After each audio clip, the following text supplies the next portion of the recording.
City Clerk, would you call the roll? Alderman Braithwaite. Alderman Nguyen. Alderman Wilson. Alderman Holmes. Alderman Tindem. Alderman Grover. Alderman Rainey. Here. Alderman Burris. Alderman Fisk. Is Alderman Braithwaite here? Yes. Yes, he is. Thank you. 9-0. We have a quorum. Welcome to the Monday, July 28th meeting of the Evanston City Council. The first order of business is the mayor's public announcements. Alderman Rainey, I have an announcement. I would like to nominate myself to be on the subcommittee that you are setting up. So I'll have to check with my committee. I'll try to get references. Thank you. City Manager, do you have public announcements? Yes, just one, Madam Mayor. Acting Chief of Police Jeff Jamraz is here to talk about upcoming event next week. Thank you, Mr. Bobkowitz. Madam Mayor, members of the City Council, and City Clerk Green, I would personally like to take this opportunity to invite the Evanston community to join us in celebrating our annual National Night Out Against Crime, which is going to occur on August 5th. It's a Tuesday from 6 o'clock p.m. till 9 o'clock p.m. Rather than hosting one large event that draws community members out of the respective neighborhoods, Evanston residents are encouraged to host or attend events in their own neighborhoods to take a unified stand against crime and social disorder where they live. In support of the National Night Out, residents are asked to turn on their French porch lights that evening as a display of unity. I just want to read off quickly our 6 top events for the evening that we have every year, starting with the Brummel Park Neighborhood Watch over in Brummel Park in the 8th Ward. There's a picnic at 7 o'clock p.m., but it starts off at 6:30 p.m. with a neighborhood walk. The ECDC at Church and Dodge in the 5th Ward, there's entertainment and festivities starting at 7 o'clock p.m. Penny Park Neighbors in Penny Park is in the 2nd Ward. It's a neighborhood meet and greet in the park starting at 7 o'clock p.m. 1500 Washington Neighbors at the 1504 Washington is where it will start, and there's a barbecue starting at 6 o'clock p.m. The main library at 1703 Orrington. In the 1st Ward, there's various activities from 6 till 9 p.m. And the Hillside Neighborhood Watch at 3608 Hillside in the 6th Ward, there is an ice cream social from 6 o'clock p.m. till 8 o'clock p.m. If you're still planning an event, you still have time to notify Officer Lois Spells, who actually coordinates this event for us. You have up until Saturday, the 2nd of August. You can contact him at 847-859-7843, or please call our problem-solving unit at 847-866-5019. All these locations are on our city website as well as the National Association of Town Watch website for this event. Thank you, Chief. Thank you. And Madam Mayor, just one other item. This coming weekend is our Lakefront Arts Festival. As you know, we've had to adjust the location because of the ongoing construction at the Arrington Lagoon. As many of you know, the setup was similar for the Ethnic Arts Festival a couple weekends back, which was very successful. People really liked actually the alternate locations, so we're going to be having that same configuration for the Lakefront Festival this coming weekend. So we encourage everyone to come out on Saturday and Sunday. That concludes my announcement.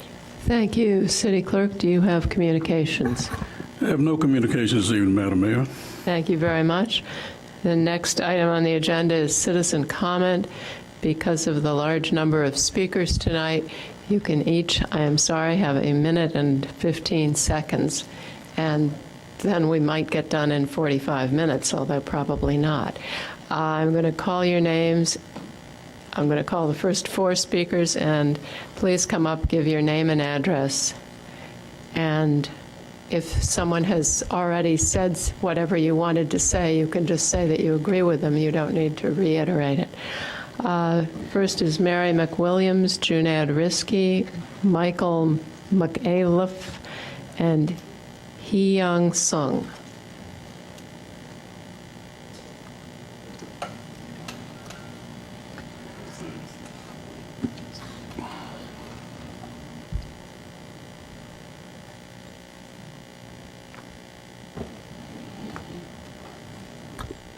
I'm Mary McWilliams. I live at 1606 Wesley Avenue. I'm here tonight as wearing two hats. One is a concerned neighbor. I live just one house north of the proposed Davis Street bike route. And I'm also speaking tonight as an associate commissioner of the Preservation Commission.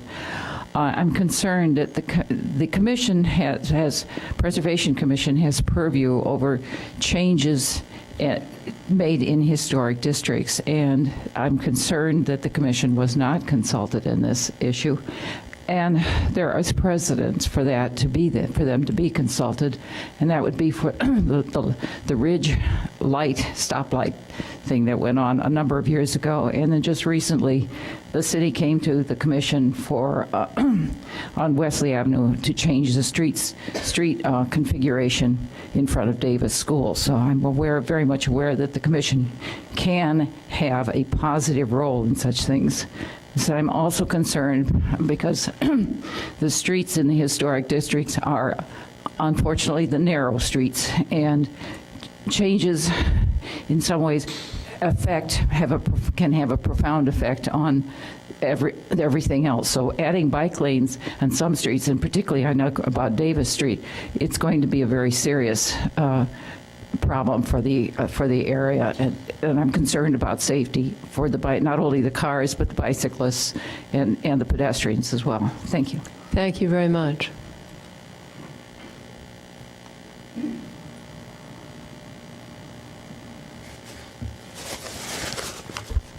Janad Risky. I'm going to speak briefly about the chlorine project the city's doing with the water plant. Again, we have another project behind budget, basically over budget and behind schedule.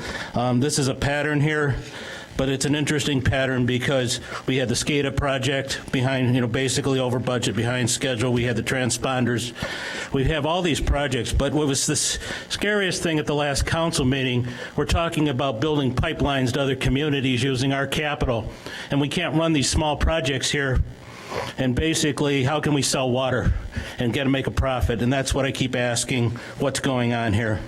And frankly, to hide around national security on that problem, I'm a little concerned if it's staff mistakes, we'll have an escape of gas or something with all this. Frankly, another thing to deal with. Thank you. Thank you.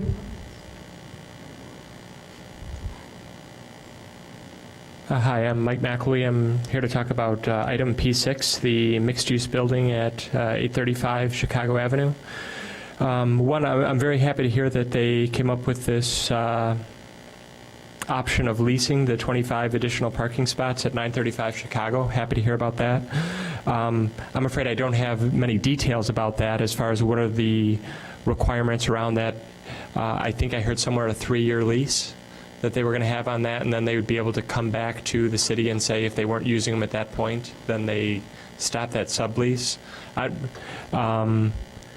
I did have some questions as far as, how do they prove that, and what rent do they have to charge and that sort of thing, because let's face it, it's not covered parking, so if they charge too much for it, of course, people are going to say, I'll just take my chances trying to find parking on the street rather than going there, that sort of thing. And it is a good block or so from where they live, so depending on the situation, it may not be the best. And then the one other thing that I wasn't aware of, but came up in the meeting before this one, is if there's the desire to increase the amount of affordable housing in the city, and this idea was proposed of 10% for new buildings and stuff like this. This permit hasn't been approved yet for construction. If we were to approve that today, then we couldn't apply it to this building, so. I do need you to wrap up, sorry. Okay, sorry. So just a consideration. Thank you.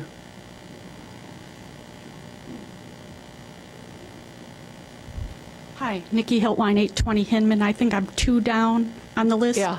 I wanted to give my minutes to the next speaker. Thank you. Thank you. Hi, my name is Hee Kyung Sung. I live in 1121 Church Street. I have just 2 extra copies. We'll make copies for everyone.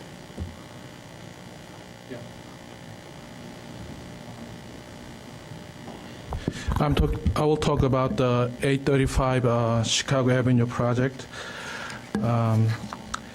Since I'm an architect a licensed architect, I reviewed the drawings a little bit more carefully, and I have some comments on their package. They say they will provide, they will bury adjacent property utility and their underground placement and put the underground utility lines for the building, and they will develop the sidewalk and landscape.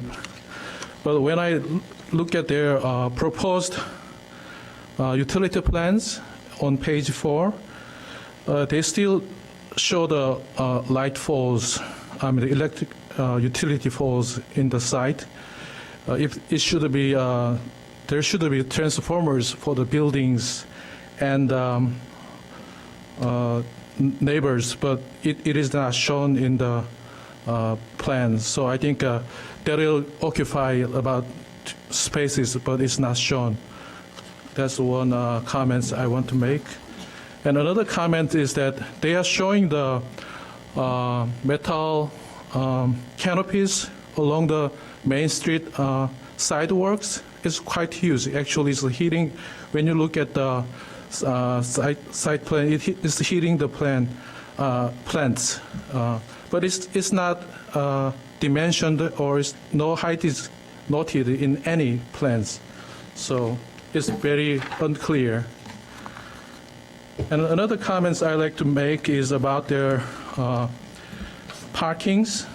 When you go to the first floor parking plans, there's a bike parkings, but in front of the bike parkings, there's car parkings. There's no access to the bike parkings. So when you provide access, it'll eliminate at least one car parkings. And when I look at the basement plan, there's no vestibule or waiting areas in front of the elevator. There's only driver aisle. So handicapped person need a 5-foot turnaround, but he can be hit by the car. So what I'm trying to say is that this proposal has many things, but it's incorrect, insufficient. Okay, I do need you to wrap up, please. Right, so I want to say sometimes misleading. So I think this should go back to the plan committee meeting for further review, or if should be action today, I think it should be rejected. Thank you. Thank you. Jin Ko, Colleen Powell, Priscilla Giles, and Mark McCown. Hello, my name is Jin Ko. I live in 515 Main Street in Evanston. I saw that the developer added 24 more parking, temporary off-site parking space, and I'm very concerned about that. Even with the additional 25 temporary off-site parking space, the parking is not still is insufficient for this 835 Chicago Avenue project. For instance, there's no parking given to office space according to their proposal, and we just don't know what kind of business will be rented out to the office space. But it can be some businesses that require sufficient parking and special drop-off area, such as daycare, doctor's office. They really need sufficient parking space. So, as you all know, that Main and Chicago neighborhood is really congested area, and it's also very different from like downtown Evanston, where has several parking structures, and we don't have that in Main and Chicago area. So so I'd like to really know why you want to add more problems when there is already existing problems. And as far as I know, the developer plans to convert this property into condo eventually when the market is better, and it will add more permanent problems with parking because, as you presented before, condo owners are more likely to have own cars, and this 25 off-site temporary parking space is only the temporary issues, temporary solutions, and it's not going to resolve the permanent parking issues in main Chicago area. So so I say that like developers leave when Ms. they Coe, you do need to wrap up, please. so developers leave when they finish their project, but the residents are the ones who will live with the negative permanent consequences. So I'd like to suggest that you send this proposal back to Planning and Development Committee for review. Thank you.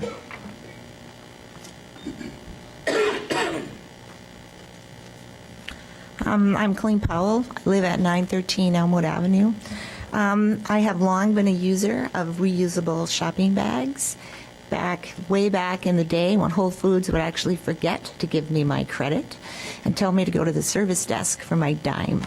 But I oppose the ban on plastic bags.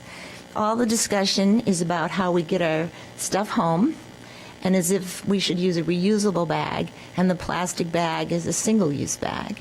But I use them for my garbage. I use them for all sorts of things. And I'd say I use 85-90% reusable. The rest are plastic. You ban my plastic bags, I have to buy more expensive ones, bigger ones, and my actual carbon footprint or environmental impact will go up. And the studies have actually shown that when you shift people to paper, at least in a grocery store, sales of plastic go up because everyone's the same. They have to bring their garbage out some way. And I've looked into composting, but it isn't yet really viable for me. So I think what we should do is have more education and talk about how use the best bag or however your little combination is, and we should increase composting for Evanston, because that is really what I use my plastic bags for, is what would be compostable. Thank you. Thank you very much.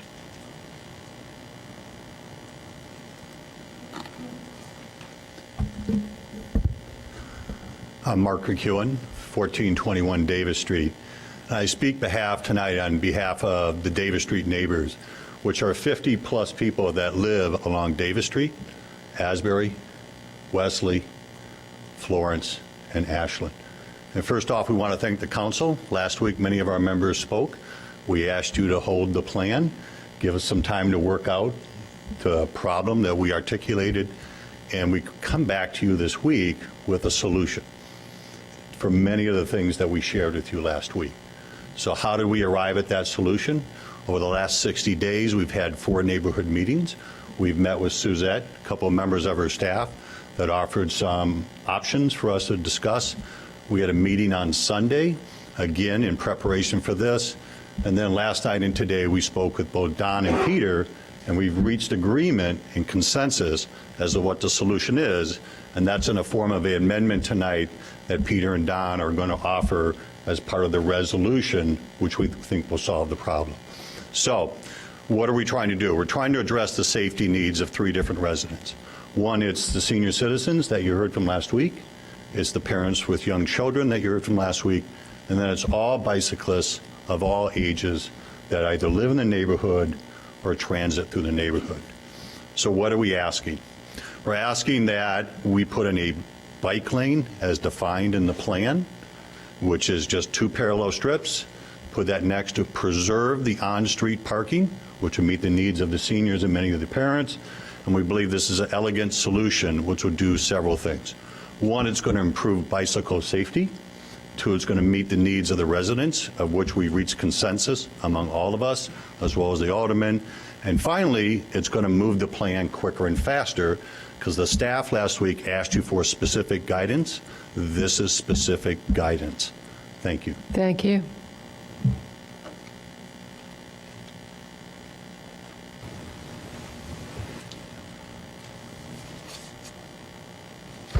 My name is Priscilla Giles, and I live at 1829 Ashland Avenue. I am a reader, and I just finished Sundown Towns, and that's what it seems like Evanston is becoming, a sundown town that is eliminating poor people, other ethnic groups, and one of the ways is by eliminating plastic bags that people use in so many ways.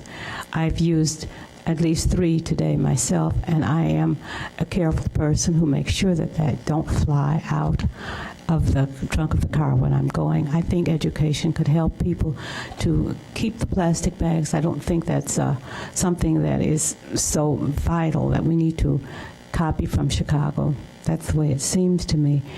I'm also talking about affordable housing. We are not even thinking of recent college graduates who are not making top dollar, and they can't live in the same community where they lived. I think this is a travesty on the part of Evanston, not something that represents the Evanston that we like to dream about, dream of parks and open spaces when we have so many tall buildings blocking light and taking away greenery. Thank you. Thank you. Next is Howard Hendricks, Gina Prokopik, Clark Matthew, I apologize, Clark, 1420 Davis, and Rebecca Kukar. I'm Howard Hendricks, 1332 Davis Street is where my church is located. I pastor a church. I rise to reiterate my statement from last week, but also in support of what the Davis Street neighbors have put forth as an amendment tonight, mainly because it helps not to eliminate parking for us. We bring into the community every weekend between 120 to upwards of 200 people at times. And to take away parking, we already have the odd even parking days to deal with. To take away parking for a protected bike lane would be a problem for us. I brought some members with me tonight, one of which is an octogenarian. We have several in our church.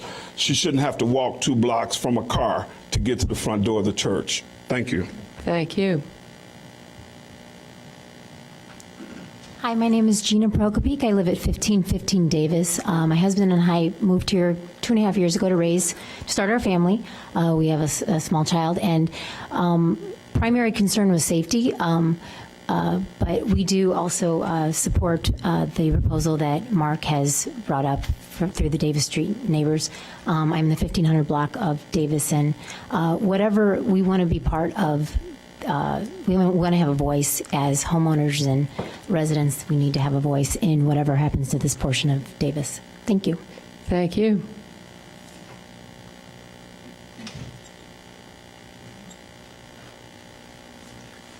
Hi, I'm Clark Matthews. Sorry, about Clark. that. I've got terrible writing. It's my mistake. 1508 Ashland. I'm sorry, 1608 Ashland. I also support the movement by Mark expressed earlier. I just wanted to mention that I am a very hardcore biker myself. I commute 125 miles a week to River North and back every summer. I believe in saving the world, saving the environment. I feel like that kind of ethic is part of what Evanston is. I grew up here, and my wife and I really care about that value, but I also feel very strongly that there are other values in the community that matter a lot. And actually, one of them is that church that was just mentioned by Pastor Hendricks. I grew up right by that church, just 3 doors down, and the music coming from it and the people coming to and from it are a part of the fabric of that neighborhood. And so I think that it's important that we establish bike lanes, and I sure hope that I stay alive a little longer into adulthood with more safety in general with biking.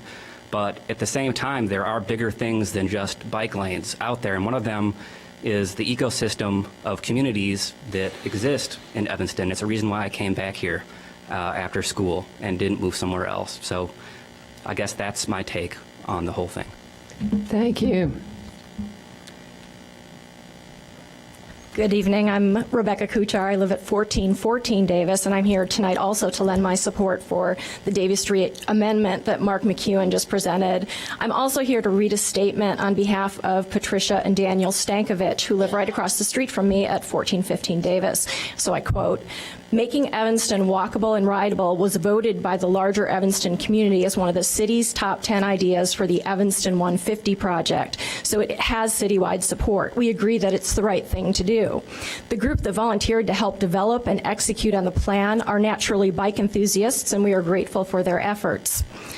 We support the original bike planning efforts and the goal of making Evanston bike-friendly with corrections to the plan based on incorporating the following. Number one, predefined, approved, and communicated road and traffic condition criteria for the different types of bikeways. Number two, no removal of parking for bikeways within the areas that are both residential and currently provide residential parking, and that's the end of the quote. So just to summarize, the Stankovic's statement agrees with the Davis Street Amendment that there should be no change in parking west of Asbury on Davis, and it adds what I think is a very reasonable request for clear communications and vetted criteria for the different types of bikeways that the city is proposing. Thank you for your time. Thank you. Janet Steedle, Jesse Hanno, Rosa Hanno, and Tom Trinley.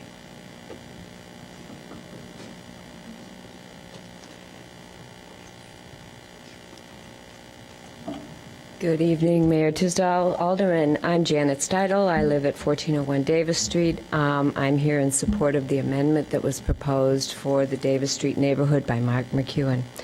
The solution that our amendment proposes, making an improvement up to the level of adding a bike lane, defined as white striping adjacent to cars parked curbside on the north side of Davis Street, is more appropriate for our neighborhood than the plan's recommendation of a protected bike lane with its green painted pavement and white plastic bollards.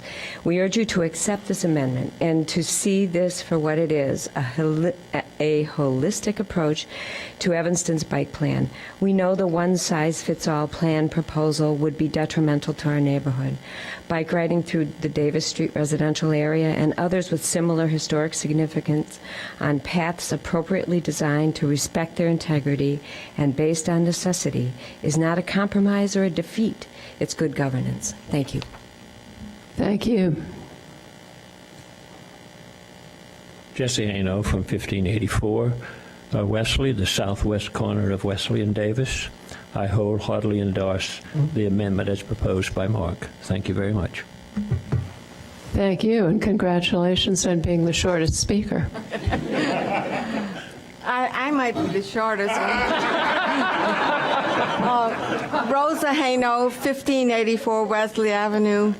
I would also like to lend my support to the amendment that was the result of the meetings as presented by Mark McEwen, and I hope that for a positive reception by the council. Thank you so much. Thank you.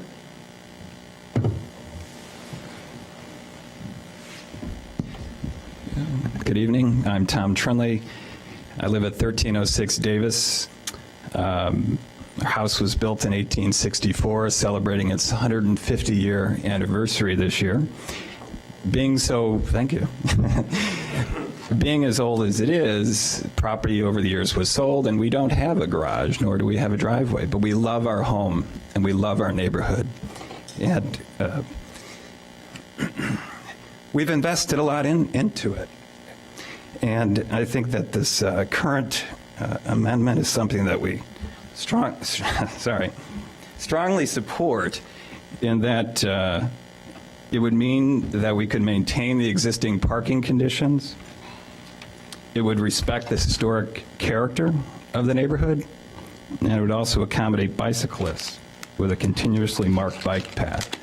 So I think this unilaterally agreed upon amendment is something that really represents Evanston. That's why I love Evanston. And we thank you for your consideration. Thank you. Thank you. Next is Andrew McGonigal, Jonathan Perman, Betty Esther, and Madeline Ducray. Good evening, Mayor Tisdale and Alderman. I'm here wearing two caps, Andrew McGonigal from 2526 Princeton Avenue as a private citizen, and secondly as a representative of the university. I was a member of the steering committee on the bike plan update. I learned this afternoon that this was before City Council, and this was the first time that I'd actually seen the final draft of the bike plan update. That's a little disturbing to me as being a member of that committee and not actually reviewing it, going out with my name written on the front of it. I'm sure that was an oversight by city staff and one that won't happen again in the future. Secondly, as a member of the university, I would like to say that the university is concerned that the alternatives that are currently shown in the document for the Sheridan Road bike corridor have not been fully analysed and could do with some additional treatment to ascertain the actual validity of the suggestion. There are also suggestions on that corridor that we believe have not been looked at, and that is the analysis of either using both sides of the street, that if we were to use the east side of the street, there is a larger number of trees that would potentially be destroyed. If we use the west side of the street, we're calling for a 10-foot sidewalk. Currently, most of that is 6 foot with some 8-foot additions. That, again, needs to be looked at very carefully with the potential loss of trees. In addition, bike pull-ins are being considered along Sheridan Road. We do not believe that that has been considered properly and that it potentially causes an unsafe condition with the interface of the sidewalk and the bike lanes. So we would like you to consider carefully those points when you're considering reviewing and approving the bike plan. Thank you. Thank you very much. Very much.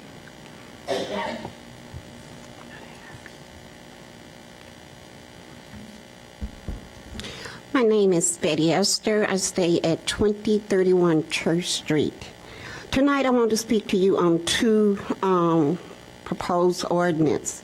They overlap each other because they are talking about the same people.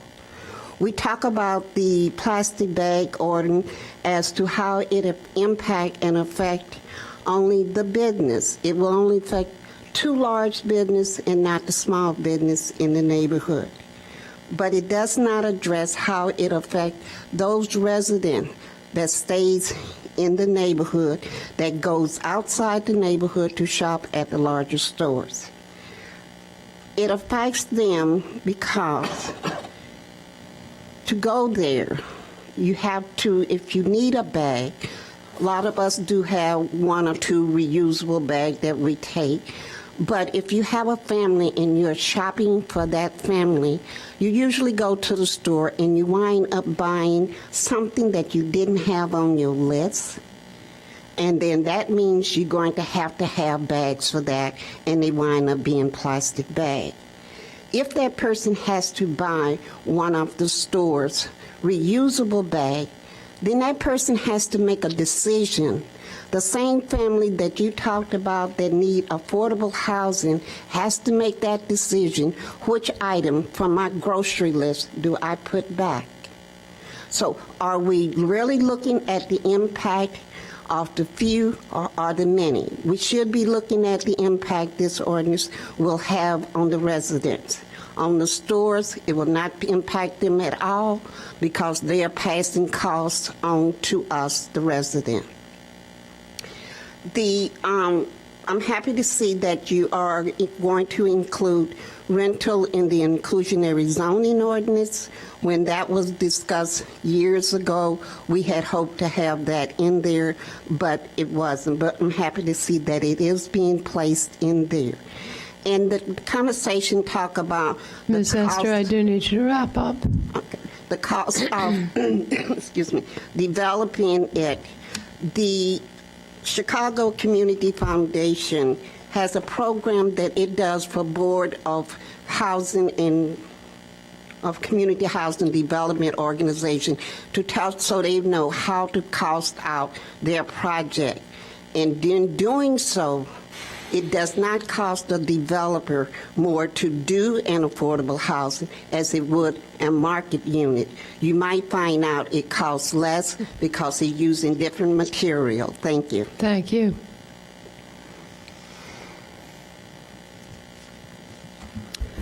Good evening, members of the City Council, Madam Mayor, City Clerk Green, and City Manager Popkowitz. I'm Jonathan Perman, and tonight I am representing the American Progressive Bag Alliance. We are the trade organization for both the manufacturers and recyclers of plastic bags in the United States.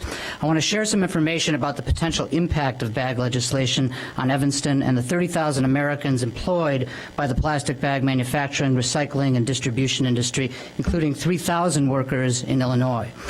Your ordinance that is proposed tonight will affect 92 businesses in Evanston. It will affect the largest sales tax generators. It will adversely impact Walgreens Net Zero store, and it will impact many small businesses with 1,000 to 2,000 square feet. In short, it will impact the fragility of the sales tax base of Evanston. The burdens of an ordinance banning reusable plastic bags would be a detriment to Evanston, its businesses, and its residents. And what's more, the burdens of the ordinance that it would impose on Evanstonians will not benefit the environment in any significant way. The fact is that plastic bags are made from a raw material that is 85% natural gas. It's a byproduct of natural gas, a clean burning for which we have an abundant supply. And as a byproduct of natural gas, if not for plastic bag manufacturing, the natural gas would be used to make other products. In fact, the synthetic reusable bags, which are not recyclable, are often made from foreign oil sources. They have a larger carbon footprint than plastic bags, and hundreds of millions of reusable bags are imported from countries like China every year. We agree that litter in general is a problem. However, it is our contention that with consumer education and recycling, as opposed to a bag ban, that those would be better efforts towards environmental stewardship for the city of Evanston. Given the negative impacts of anti-bag legislation and how it will affect the economy and local businesses. Mr. Perman, could you wrap up, please? And the fact that no one in the last 4 meetings has spoken here as a proponent of this ban, we would urge the city of Evanston to use real science and facts in deciding what its policy should be with respect to bag legislation. Thank you very much. Thank you.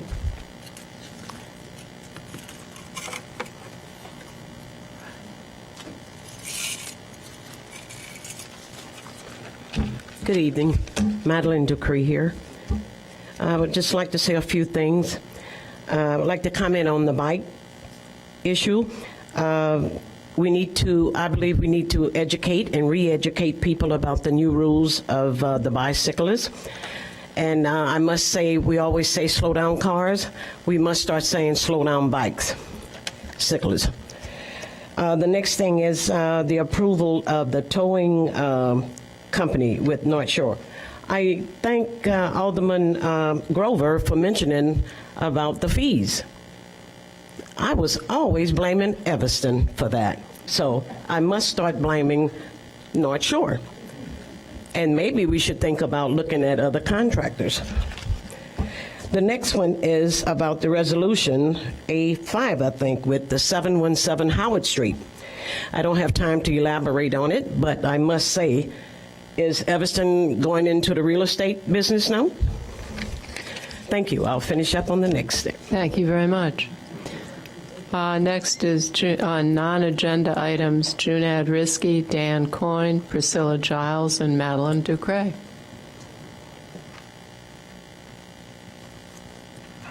Okay. I'm just going to ask again from the town hall meeting. I asked about getting the bike plan from Northwestern University. I guess there's a representative here tonight. We could ask him, Mayor Tisdale, for the bike plan. And this is not the bike plan down Sheridan Road. This is basically the plan along the lakefront. Where Northwestern there used to be a nice lakefront path we could all walk down. But if Northwestern wants a seat on the table for the Sheridan Road project, I saw in there to be determined their contribution. So frankly, you don't have enough money to do the project anyway. So if they want a seat on the table, they ought to be forking over some money to have a seat on the table. So I think you're probably under budget by at least half of what you need, is my guess. And you are a participant with Northwestern in their planning. You cut down our trees in our park on the south end, and you sent out a proposal for that reservoir, which had Northwestern in it. Basically, representatives from Northwestern involved. That's what the proposal said. So you are planning with Northwestern. So we as citizens should have some input or look into what Northwestern is doing over there along that lakefront. Thank you. Thank you.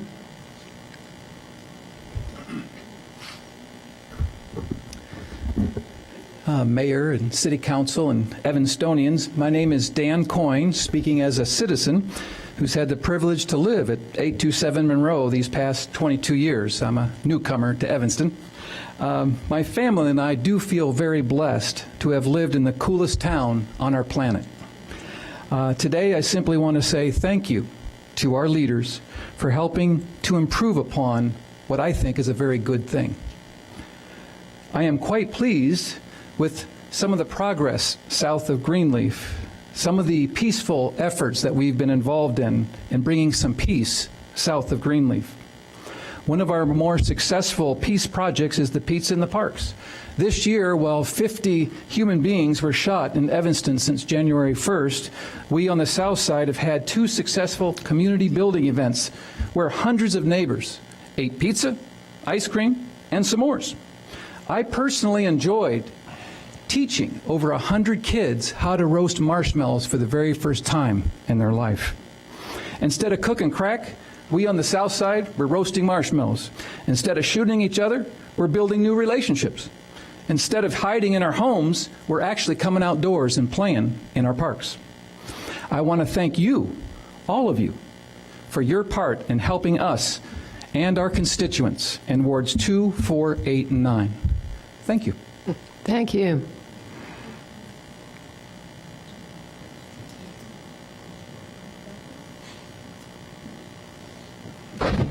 I haven't spoken on what I'm going to speak, Priscilla Giles, 1829 Ashland, in some time.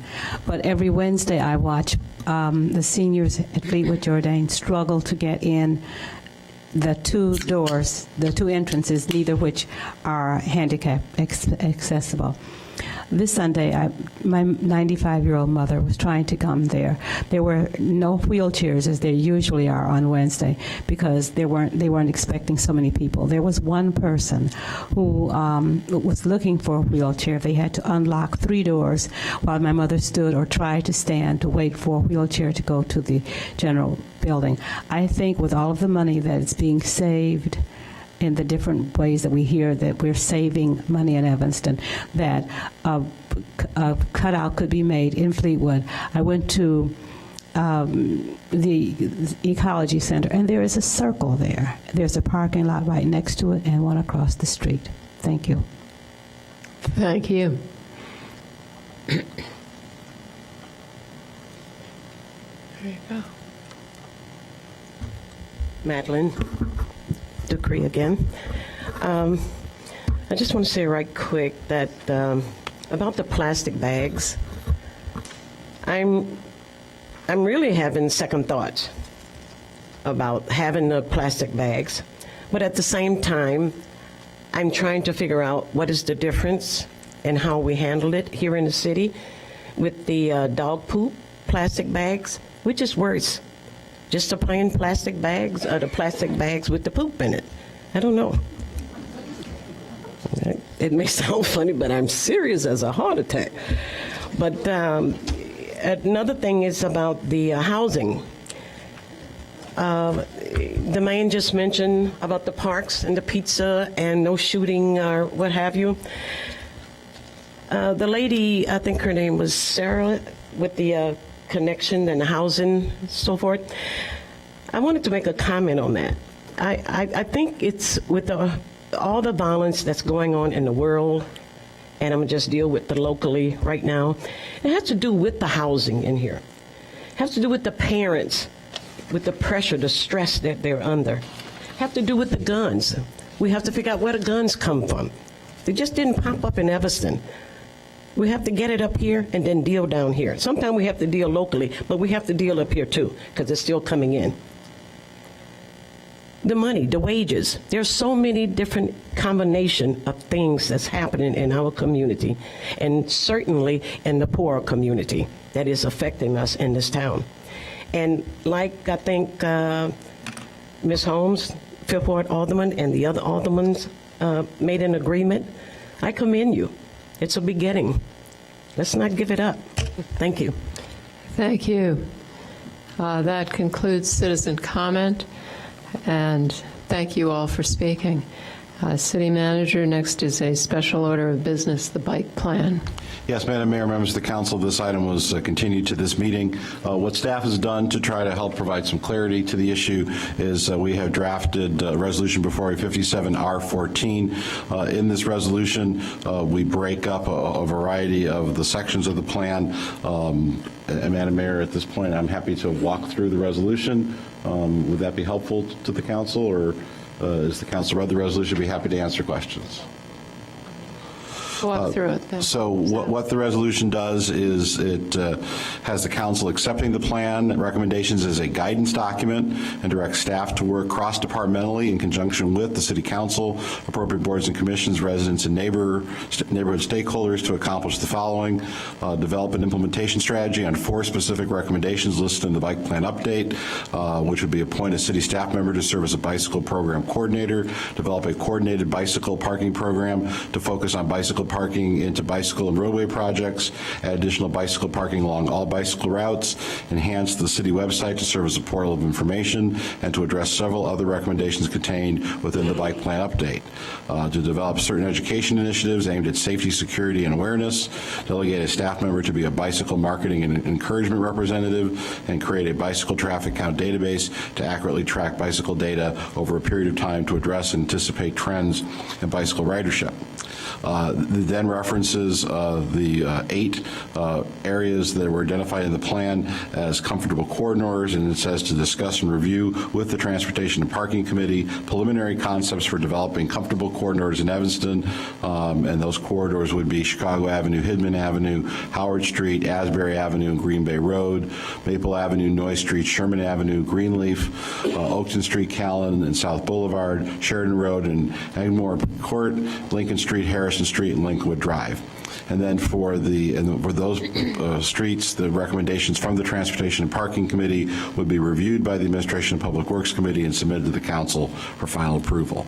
And then in the final section of the resolution would be to discuss and review with the Administration and Public Works Committee the new or improved bike facilities to be installed in 2014-2015 as listed in the bike plan, and those would be Dodge Avenue from Howard to Church, Sheridan from Chicago to Isabella, Davis from Ridge to Mason Park and Church Street Street from McCormick to Dodge, Chicago Avenue from Davis Street to Sheridan Road, and the final project approvals by the City Council will occur for these 5 projects only after this review. So, Madam Mayor, members of the Council, we hope that dividing these actions up into a variety of areas helps provide additional clarity to what we were trying to do with the bike plan. We'd be happy to answer any questions. Alderman Wilson. Thank you. We got some pretty clear foreshadowing from some members of the community who had some concerns about Davis Street. I did receive some correspondence from what I'll refer to as a representative of the neighborhood, and did just have a brief conversation with him. I think, and there was some original language proposed, but there are some significant concerns about what the direction to the staff is and what this means. I recognize and appreciate the inclusion of consultation with the community and such, but I think to, I guess, promote the goodwill and make the community more comfortable with what we're doing, I would like to propose that we amend the resolution as follows. So subsection C, paragraph 3 regarding Davis Street, to add the language as follows: with implementation of the bike lane to be designed to avoid elimination of existing parking and to avoid encroaching on parkways or adversely affecting existing trees. So as I've explained, it's not guarantees, but that's the directive to staff, is that those things be avoided to address these concerns. These are legitimate concerns of the neighborhood, and I think by providing that direction to staff, we'll get a product that everybody will be happy and comfortable with. So I move that we amend the resolution as follows. Subsection C, Part 3 would have the additional language: with implementation of the bike lane to be designed to avoid elimination of existing parking and to avoid encroaching on the parkways or adversely affecting existing trees. Okay, it's been moved and seconded. Alderman Braithwaite, do you want to speak to that? Yeah, I do want to speak to that, and I'm just looking out at the audience, and my concern is, Alderman Wilson, that the neighbors met, they discussed this, and they came to an agreement. And so what I have is a little bit different for Section 2, Paragraph C, the 3rd bullet point. And my concern making this amendment is that they did not have a chance to discuss it. And so I'm looking directly at Mark McEwen, and that doesn't represent what he wants. And so if you will be willing to go back to the original amendment, we can vote on this, and then I'll move that. If I may. Alderman Wilson. I did have a chance to briefly talk to Mark. I had also had that original language myself. In hearing comments from community members, I was concerned that the original language did not capture the breadth of the expectations of the neighborhood. So I spoke to Mark, and just to confirm that he was comfortable with the revisions to the language, and I think he is, as sort of a group representative. Sir.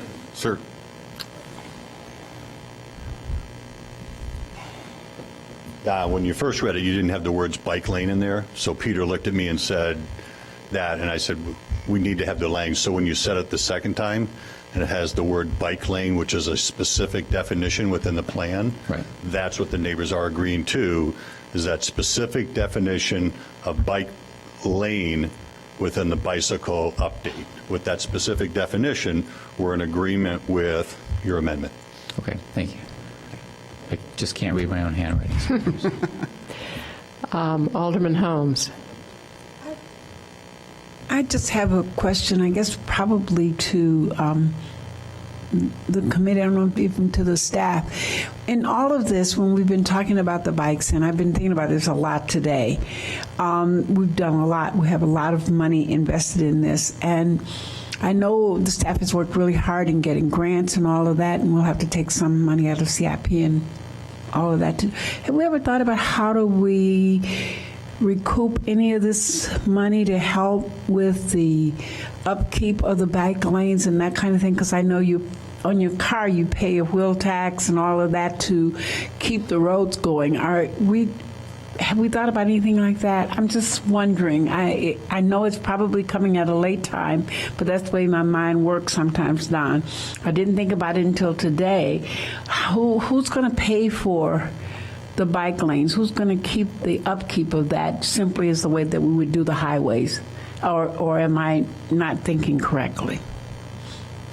Well, the bike lanes are just a part of the street, just like the curbs are, or the sidewalks, or the curb cuts. It's all just part of the same structure. So well, yeah, but people don't usually walk on the curbs and that kind of thing. I'm just, it's not used in the same way. I'm just talking about the use. Well, maybe nobody's ever even thought about it. Nobody ever thought about it before. At least I didn't think about it until today in terms of how then the upkeep and the maintenance of that ongoing. And am I getting around to talking about licensing and stuff again? Yes, I am, because I'm thinking that there has to be a way to be some accountability back from the bikes as well as there would be from the automobiles. Thank you. Alderman Grover. Alderman Wilson, could you repeat your amendment to the resolution? I need to see it in writing, so I'll type as you. Okay. It's this subparagraph 3, which reads Davis Street, from Ridge Avenue to Mason Park and Church Street. Right, and for everyone's benefit, that's page 12 of the packet. And it would just have additional language after the semicolon that says, with implementation of the bike lane to be designed to avoid elimination of existing parking and to avoid encroaching on parkways or adversely affecting existing trees. So it would really be before the semicolon because it's part of that subparagraph 3, right? Yeah, so it's after Church Street, comma. Well, I don't know. Okay, somebody else can do the punctuation. I think because it's actually relating to the discuss and review portion of subsection C as opposed to the part 3. But somebody can address the punctuation. I think a comma and then your amendment and then the semicolon, which separates Yes. 3 from 4. Because it's just applying to the Davis Street portion, not Correct. to every other. Right. Correct. Thank you. Alderman Braithwaite. Thank you, Madam Mayor. I would like, unless there are any other discussion, just on the amendment, I'd like to call the question on that. And then Alderman Nguyen had her light on. Yep. Madam Mayor, it's more generally, my comment is more generally related to the whole Okay, plan. then if you want to call the question, go ahead. Yeah, I'd like to call the question. Well, I'm going to. Just on the amendment. Just on the amendment. Just on the amendment? Yeah, and Oh, then I okay. have some additional comments. All right, the question's been called. City Clerk, could we have a roll call vote on the amendment, which I am not going to try to state? Everybody got it. Alderman Braithwaite. Aye. Alderman Williams. Aye. Alderman Wilson. Aye. Alderman Holmes. Aye. Alderman Tindem. Aye. Alderman Grover. Aye. Alderman Rainey. Alderman Burris. Alderman Fisk. 9-0. 9-0, the motion passes. Alderman Nguyen, you're next. Thank you, Madam Mayor. I think the concept of putting more bikes on our streets is an excellent one, and I support it completely. I do have a lot of concerns about the bike plan that was presented to us, and I've heard a lot of comment from constituents of mine about some of the proposals that might happen in the 3rd Ward, and I do have a lot of concern about that. I think what Alderman Wilson just put in as an amendment could apply to a number of these corridors, very happily for most people in Evanston. So I am going to support the resolution, but I think that we need to work much more flexibly with all the parts of our community that we're proposing to put bike lanes in, and recognize that we're a built community, we're 150 years old, and that we may not have the ideal setting to have a perfect separated bike lane everywhere. So I think that one size doesn't fit all, and that we have to recognize that there are so many competing concerns here that we should strive for the best that we can do. And I think the Davis Street neighbors have really demonstrated with some more thought that that can happen. So I commend you for all of that, but I think that that's really important, that has to happen in all of these comfortable corridors, and there has to be a lot more community discussion that's part of this. I think what we're in right now is this difficult transition time when more bikes are coming onto the streets, but we haven't reached the point where we've adjusted to having them on the streets yet. So for whatever time period it's going to be until bikes become more regular, we're going to have this tension that's going on. So I do support the resolution, but I think a lot more work has to go into it, because as the Davis Street neighbors just showed us, we're going to have groups like that from much bigger sections of streets coming in to discuss this. And I don't even want to think about what happens when Hinman Avenue starts talking about things. So those are my comments. Thank you. City Manager?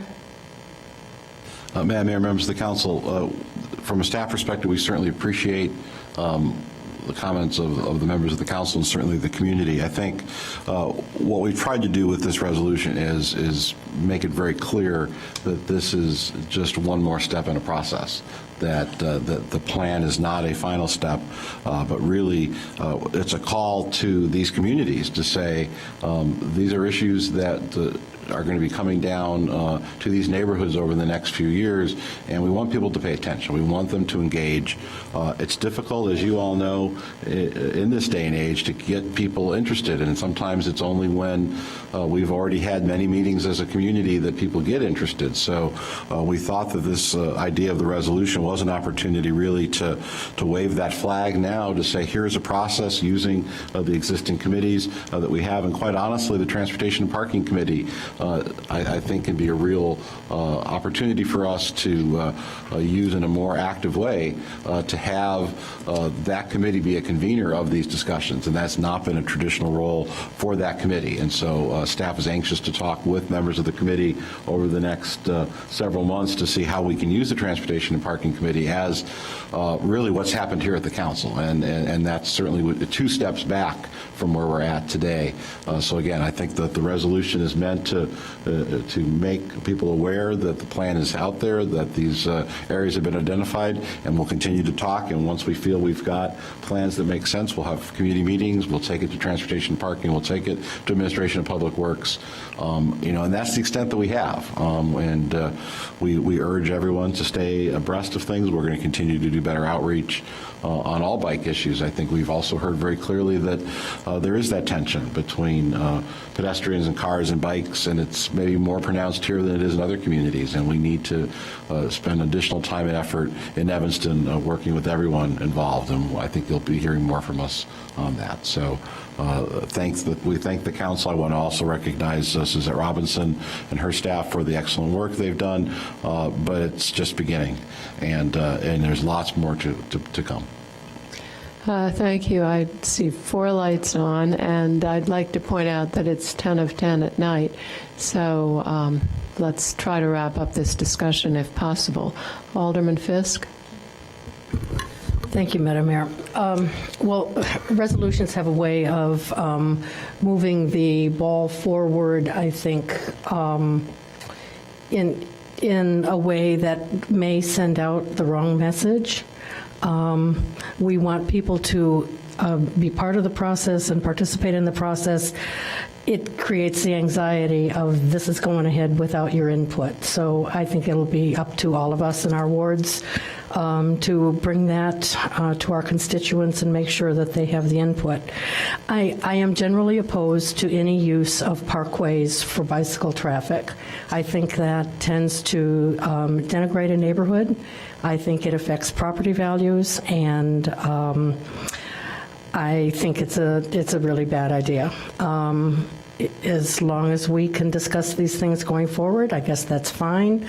But I just think we're being premature here. I understand what you're saying, Mr. City Manager, but I agree with Alderman Nguyen that there are some significant issues in our wards that haven't been discussed yet. I mean, we've talked in my ward for the past 2 years about this. We're a little bit of ahead of the game there, but we certainly haven't talked to the neighbors about Sheridan Road, and we really need to do that.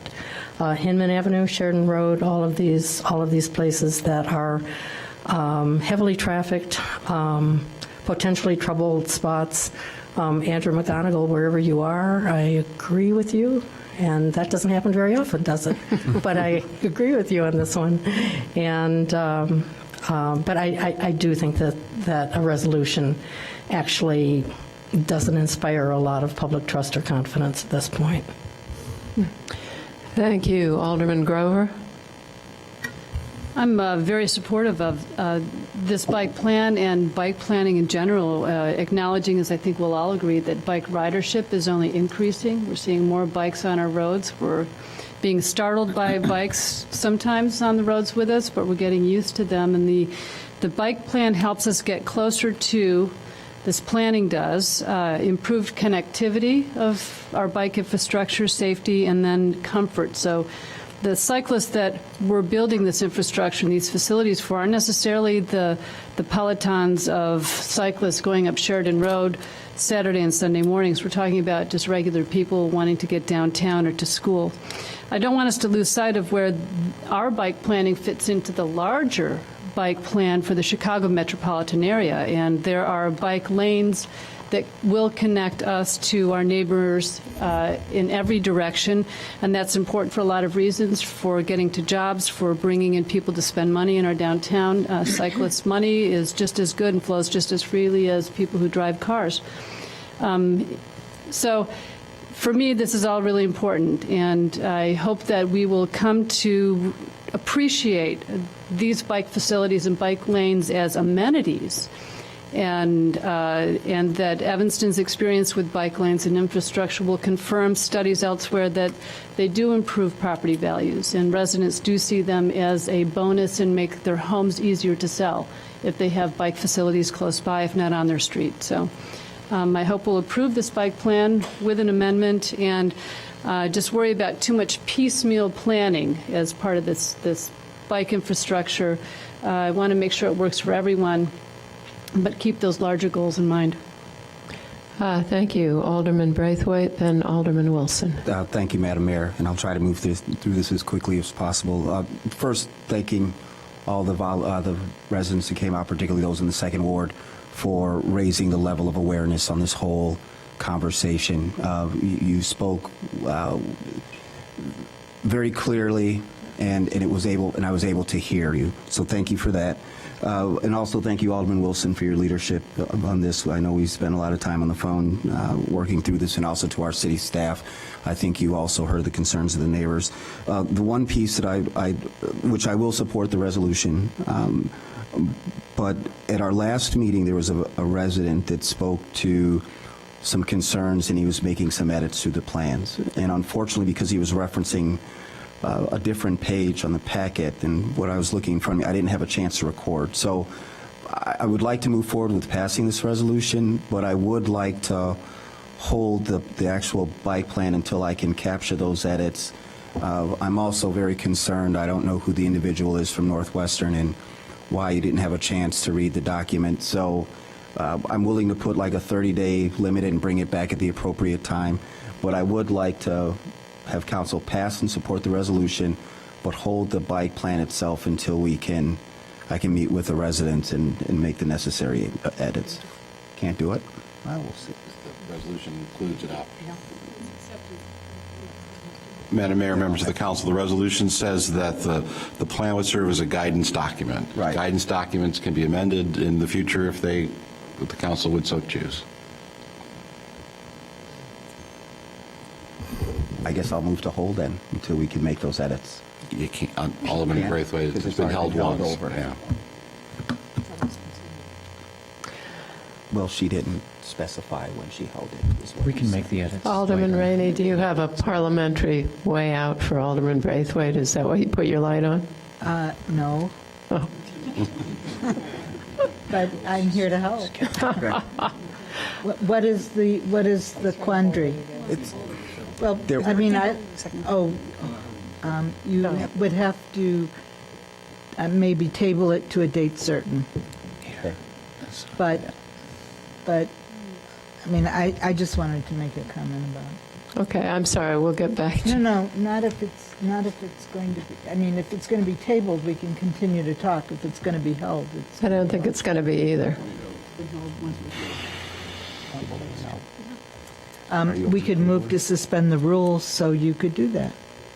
I don't think we'll get the votes, Alderman Rainey, but All right, so Alderman Braithwaite, it will come back and you can amend it okay.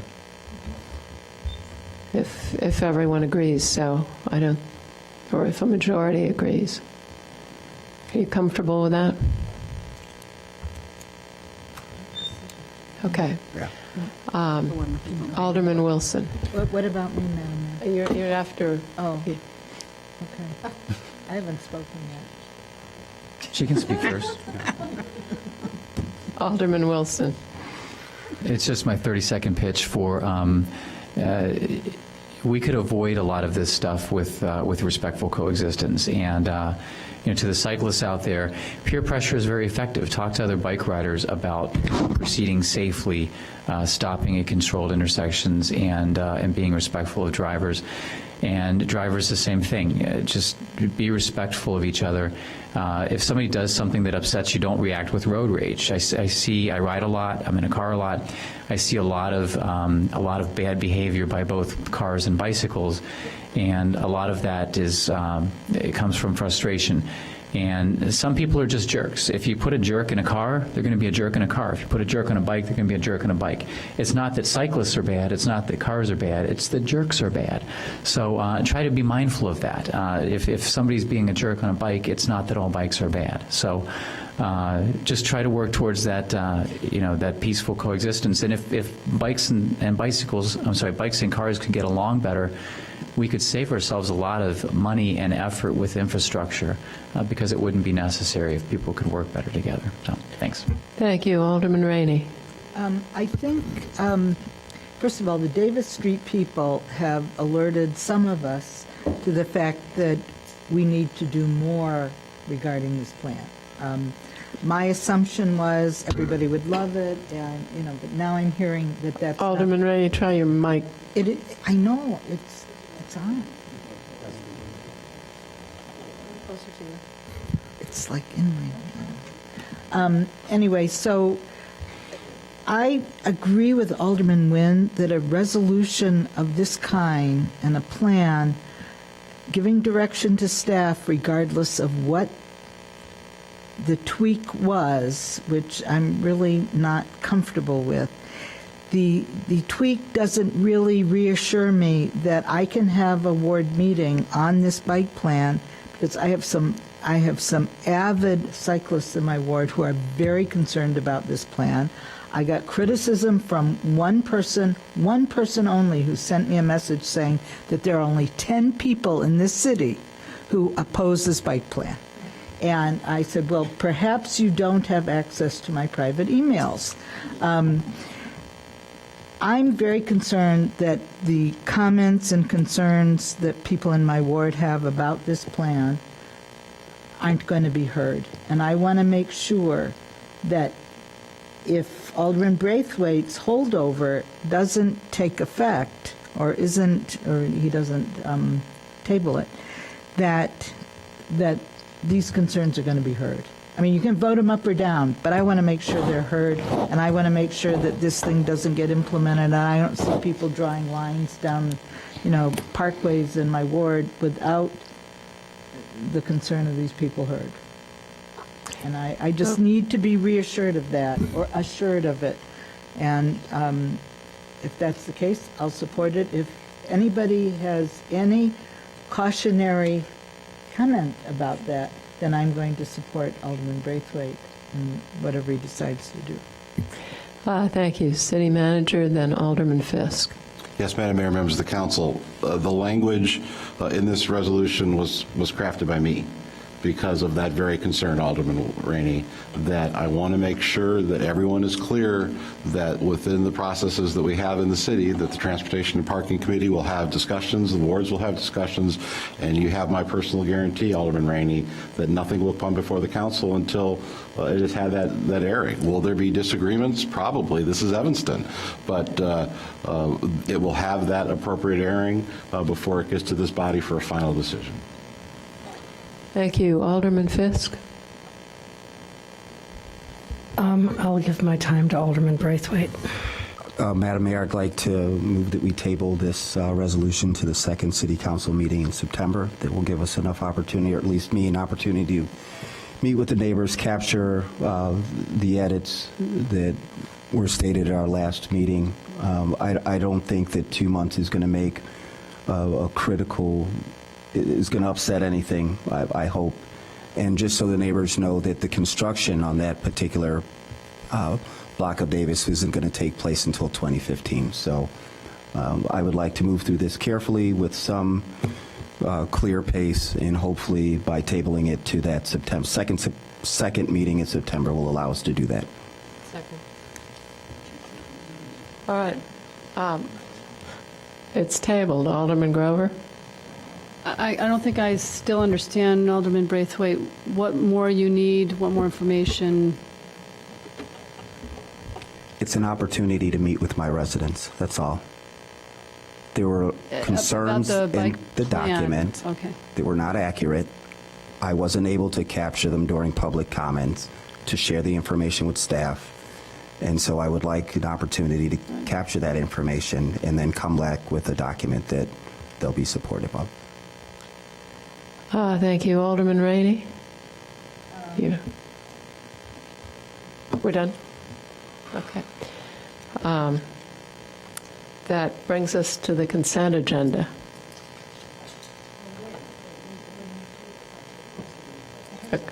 All right, we'll vote on it. Sorry. City Clerk, would you call the roll?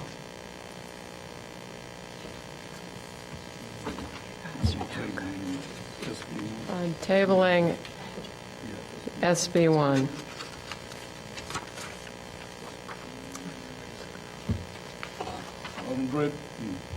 Alderman Braithwaite. Alderman Nguyen. Alderman Wilson. Alderman Holmes. Alderman Tindem. Alderman Grover. Alderman Rainey. Alderman Burris. Alderman Fisk. It's 5 noes and 4 yeas, so it fails. It fails. So the motion fails. Would anyone like, Alderman Rainey, did you put your light on or did I not turn it off?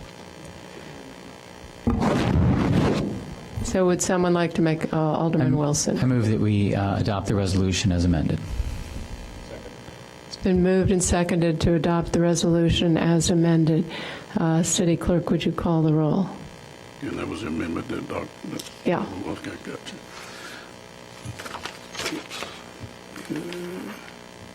Alderman Braithwaite. No. Alderman Nguyen. Aye. Alderman Wilson. Aye. Alderman Holmes. Aye. Alderman Tindem. Aye. Alderman Grover. Yes. Alderman Rainey. Aye. Alderman Burris. Alderman Fisk. 7-2. The motion passes. And that, Alderman Rainey, brings us to the consent agenda.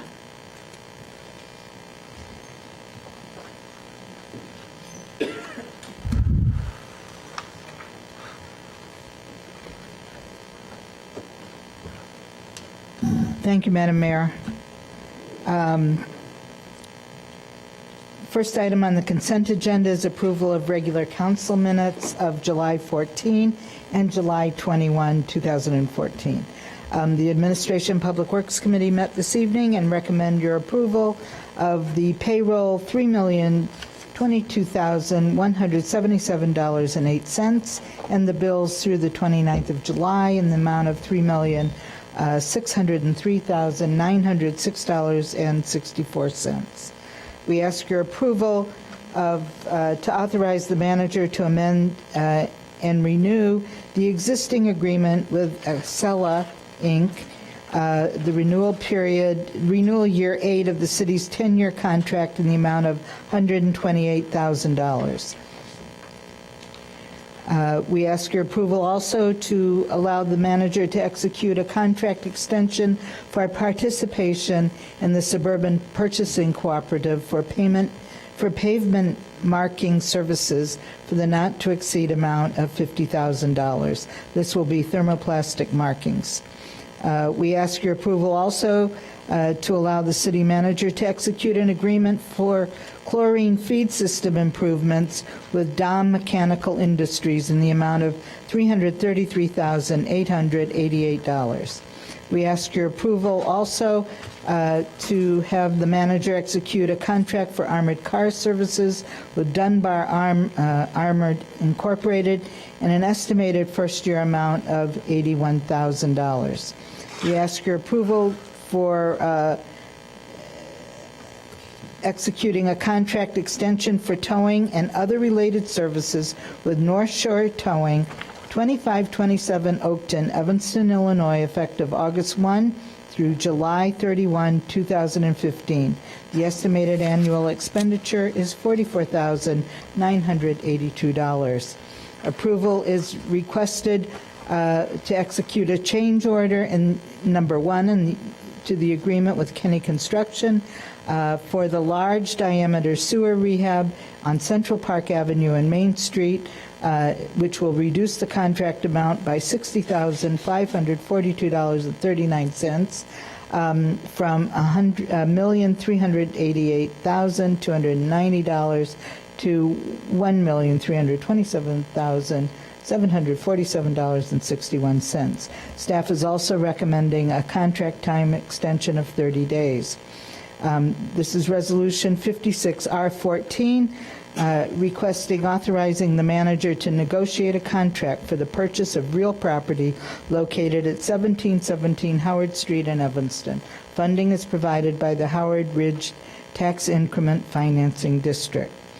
Ordinance 65014, adoption is requested by which the City Council would authorize paving of the alley north of Thayer, east of Marcy, through the special assessment process. Madam Mayor, I'm moving introduction and suspension of the rules on this. The committee agreed. Really? Okay, all right. What are we doing with that? I'm going to leave it on, and when he comes in, if he wants to pull it, we will. Because then it's just going to be approved tonight, but we'll see. Next item is off the consent agenda. It has to do with disposable plastic shopping bags, etc. Next item is A8. Adoption of Ordinance 80-014 is requested, which will decrease the number of Class D liquor licenses from 50 to 49 for Mumbai Indian Grill. They are no longer, the company is being sold. Next is Ordinance 87-014. Adoption is requested for decreasing the number of Class D licenses for Red Maki, doing business as Royan Sushi Bar, as the company no longer sells alcohol at that establishment. Next is Ordinance 91-014, adoption of the draft Ordinance 91-014 for the fiscal year 2014 bond issuance in the not-to-exceed amount totaling $13 million. The ordinance will be completed and signed after the bond sale date, which is tentatively scheduled August 6, 2014. Planning and Development Committee met this evening, and the following items were recommended. The first item, P1, I believe should be off the consent agenda and will be addressed by the committee chair. However, for those here, it is going to be introduced and held in committee.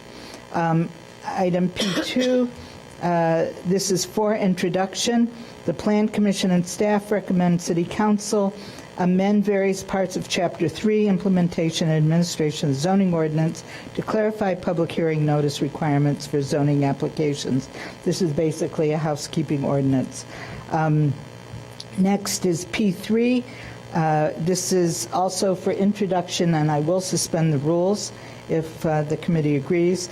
This is council adoption is recommended for this ordinance, granting a special use permit for scoreboards at Ryan Field Football Stadium at 1501 Central Street. Madam Mayor, Alderman Tendem is back. Should we leave it on? We did suspend it. Introduced and suspended, okay. Next is P4. The council adoption introduction is recommended for Ordinance 81-014, which will establish land use regulations for neighborhood gardens, urban farms, and rooftop urban farms as a principal use. Also for introduction is extension for the Church Street Village Plan Development, 1691 Church Street. Next, Ordinance 3204. Alderman Rainey? Yes. Would you take that off? I'd like to speak to it. Yes. Thank you. As a matter of fact, I was going to do that. Next is P7. It's for action. Adoption is requested for Ordinance 90-014, granting zoning relief for a 9.9 foot rear yard setback and 0 parking spaces where 31 parking spaces are required for a new 2-story commercial building with retail and 2 Type 1 restaurants at 1026 Davis Street. Ordinance was introduced July 14. Madam Mayor, I'm removing P8 and 9 from the consent agenda, and it will be addressed by the committee chair. The Economic Development Committee recently met, and staff and the committee recommend approval of the City Council for funding through the Great Merchants Grant Program totaling $45,000 to West Village Business Association, Central Street Business Association, Hill Arts Business District, Central Evanston Business District Association, and the Main Street Merchant Association. The money is funded through the Economic Development Fund's Business District Improvement Account. Next, O2. Economic Development Committee and staff recommend City Council approval for financial assistance for a facade improvement project for Fitness Avenues located at 1910 Main Street on a 50-50 cost-sharing basis in an amount not to exceed $1,890. The Rules Committee recently met and recommend Resolution 55R14, amending the council rules regarding the use of audiovisual equipment during citizen comment. Madam Mayor has recommended reappointment to the Library Board of Margaret Lurie. Madam Mayor, with that, I move the consent agenda. Thank you very much. The consent agenda has been moved and seconded. City Clerk, would you call the roll? Alderman Braithwaite. Aye. Alderman Nguyen. Aye. Alderman Wilson. Aye. Alderman Holmes. Aye. Alderman Tindem. Aye. Alderman Grover. Alderman Rainey. Aye. Alderman Burris. Alderman Fisk. 9-0. 9-0, the motion passes. Alderman Holmes, would you walk us through Administration and Public Works, please? Thank you, Madam Mayor. I would move A7, Ordinance 66-0-14, enacting a regulation on disposable plastic shopping bags and other related issues.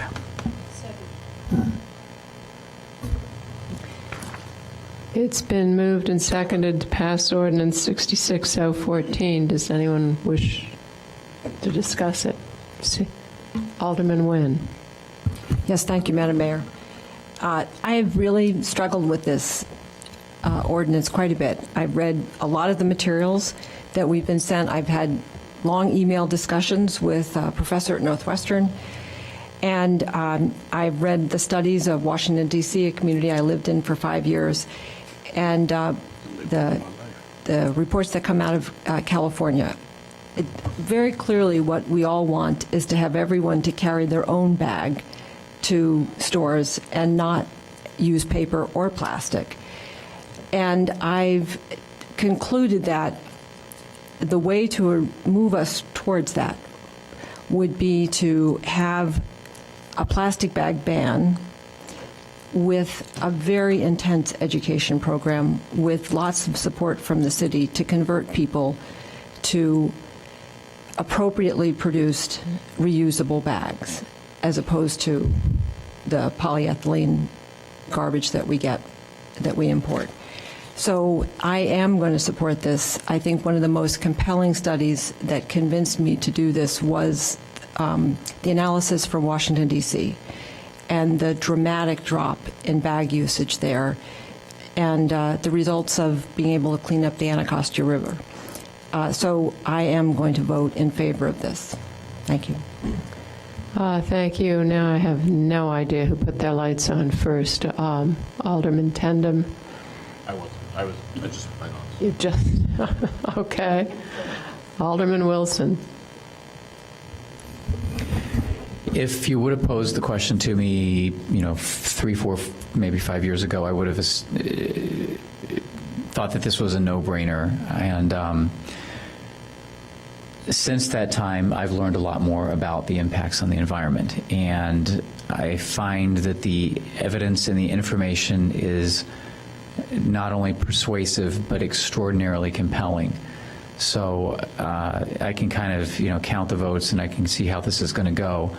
But I am extraordinarily disappointed with how it's going. We want to reduce bag usage. We want to make a positive impact on the environment, but I believe that the ordinance that we're passing directs people to use paper bags, which have a far greater negative impact. This is, to me, it's just a feel-good thing. We don't like to see plastic bags blowing around, and because we don't like to see it in our backyard, we're willing to pass off the environmental damage to somebody else's backyard. We're willing to have greater carbon footprint. We're willing to have greater wastewater created somewhere else. So because we want to feel better, we're pushing off our environmental impact on someone else. So if we truly cared about the environment as a whole, we would be looking at something different. So that's my view. I can't support it for those reasons, and I hope people just take a little more thought before we have the end vote. Thank you. Alderman Fisk. Thank you, Madam Mayor. I generally agree with Alderman Wilson. The concept that plastic bags are single use has been proven to be incorrect in Evanston. Plastic bags are used over and over and over again. People do return them to the grocery stores for recycling. There's an active recycling market for them. This is not Washington, D.C. We've got a lot of people who are recycling and very, very aware in Evanston. I rarely see a plastic bag blowing anywhere. One of our problems is that we do not have pickup for plastic film, and I think that's where we should be putting some attention. And I think this is very, very heavy-handed. I think starting with education is important. I mean, looking at the 94 businesses that are listed and are going to be affected, according to an email that I received from Catherine Hurley. I wonder if any of these businesses have been contacted, whether they know have they been contacted. Every business has been contacted and asked to comment on this. Come on up to the mic, Catherine. Sure. Good evening, Madam Mayor, members of City Council, City Manager Bobkowitz, and City Clerk Green. So when we had the initial community meeting, we sent a letter to 50 businesses that was in the initial net that we cast at that time, looking at initial list of businesses. We've since been, as you heard earlier, upgrading and working with our PAL system, so we can now query and get more information out of the system to understand businesses that are different size square feet, licensed by different departments. So the list has expanded to include 94 businesses that are both the chain and franchise stores that are what the ordinance as it's currently drafted has been covered. So a letter has not gone out to every single one on this current list, but we've been doing ongoing outreach as the process has been unfolding in real time. Okay, because I talk to businesses in my ward who have no idea this is coming. I mean, what they've heard from me, it's the first time it's coming. I mean, these are small businesses, and the businesses are, it's hard for them, and not all businesses pass along these charges to their customers because you can't do that in a competitive marketplace. So these are, in large part, costs that are going to be absorbed by a business. It's going to make it harder to do business in Evanston.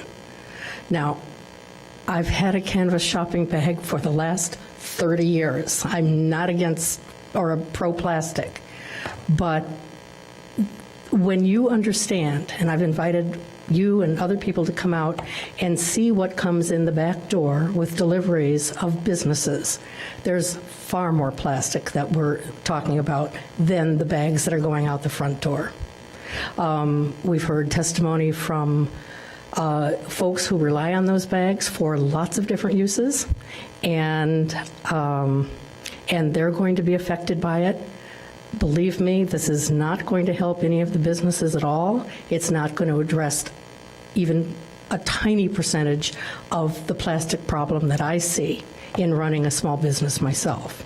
And if we don't address that, then, as Alderman Wilson said, this is just a feel-good ordinance. It makes absolutely no impact whatsoever. And I'm interested in an ordinance that actually has an impact, not something where I can say, oh, see, we prevented that person from using a plastic bag. I think it's really unfair, and I think it's really bad legislation. Thank you, Alderman Burris. Thank you.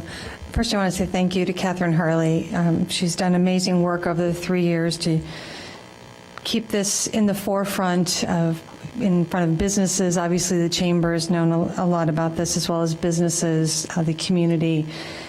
So just amazing work on the pros and cons chart, which was so well done with compelling arguments that clearly outlined the reasons why this is an important thing for the community. And I think Alderman Rainey had an impactful statement earlier at APNW about that we are part of a larger piece of, if more communities ban the bags, don't allow plastic bags, similar to, I equate it to when we wanted to stop smoking in restaurants and bars. And everyone said the sky would fall in and that no one would come to Evanston restaurants or bars, and that they would all go out of business and they would go to bars in the city. That didn't happen. Quite the contrary. I think more people go out now because you can't smoke in bars. And now it is across the state. And more states, when you go to a state that doesn't have that ban, you're almost offended that you're in a restaurant where you have to inhale someone else's smoke. And I believe that this, Chicago has done it. We talked about doing it before Chicago. We were the leaders in it, and we weren't ready 3 years ago. But this is a mushrooming effect. Hopefully the whole country soon will not allow smoking in public places, in restaurants, similar to that they won't allow plastic bags. Businesses there's no evidence that shows if a business doesn't have a plastic bag, they'll go out of business. I think Alderman Grover's, also argument earlier this evening, we're all old enough to know when plastic bags were not proliferation of plastic bags. I remember when I was young, you would go to the store and you would carry stuff home, or you had, remember my grandmother's little tote bag that I would go with. So if plastic bags are gone, no one is going to be worse for the wear. And I also, Alderman Fisk's comment about she recognizes there's a plastic problem. And I think your argument of so much plastic's already coming in the back door of a business, and how much is out there. And I remember being in Catherine Hurley's office and showing me all the other plastic out there. This is going to help somewhat. Is it going to fix the problem? No, but we have to make a stand and start this. I also think of the seatbelt ordinance our law that came into effect was in the 70s, when people complained that suddenly Big Brother and we have to wear seatbelts. Can you imagine getting in a car now and not putting a seatbelt on? Oh my gosh, no one would think to do that. If you didn't buckle up your kids in a car seat, it's a crime. So this is just, I know it's scary for people. So I'm really hopeful that the majority of the council sees how important this is to make a stand. It's the same thing that happened with cigarettes and seatbelts.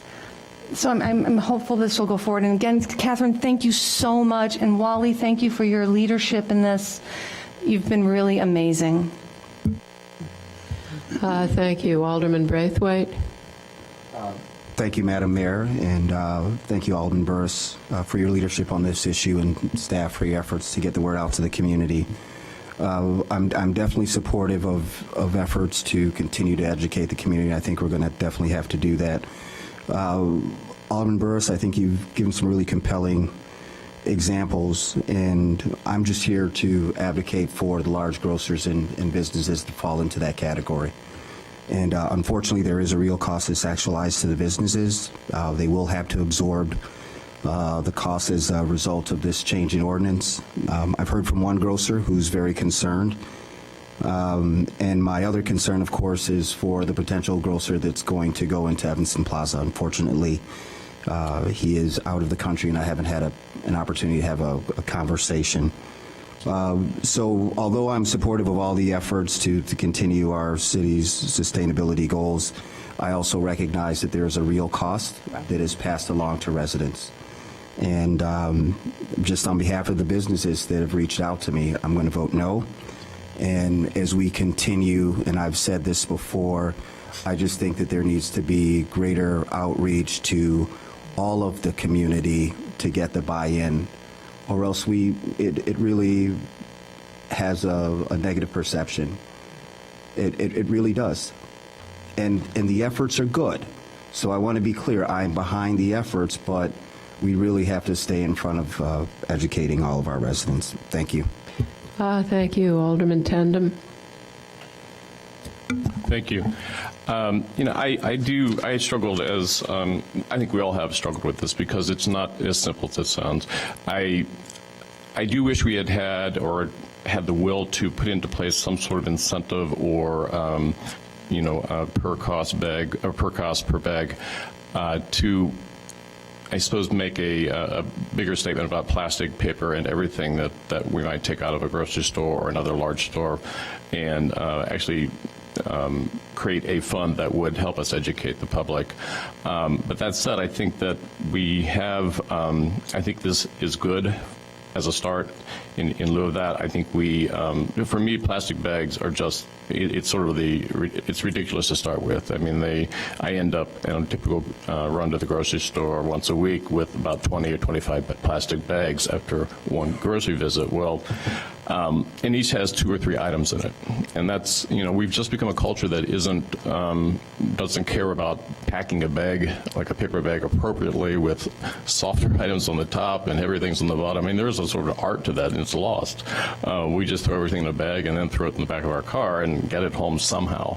I will have to buy about 2,500 plastic bags a year if that would be the maintenance of my 2 animals, 2 dogs. But again, that's a very actually affordable thing if you buy in larger bulk. But I think we need to do this. I think it's up to us as a community in the city to provide inexpensive and appropriate type bags for people to buy.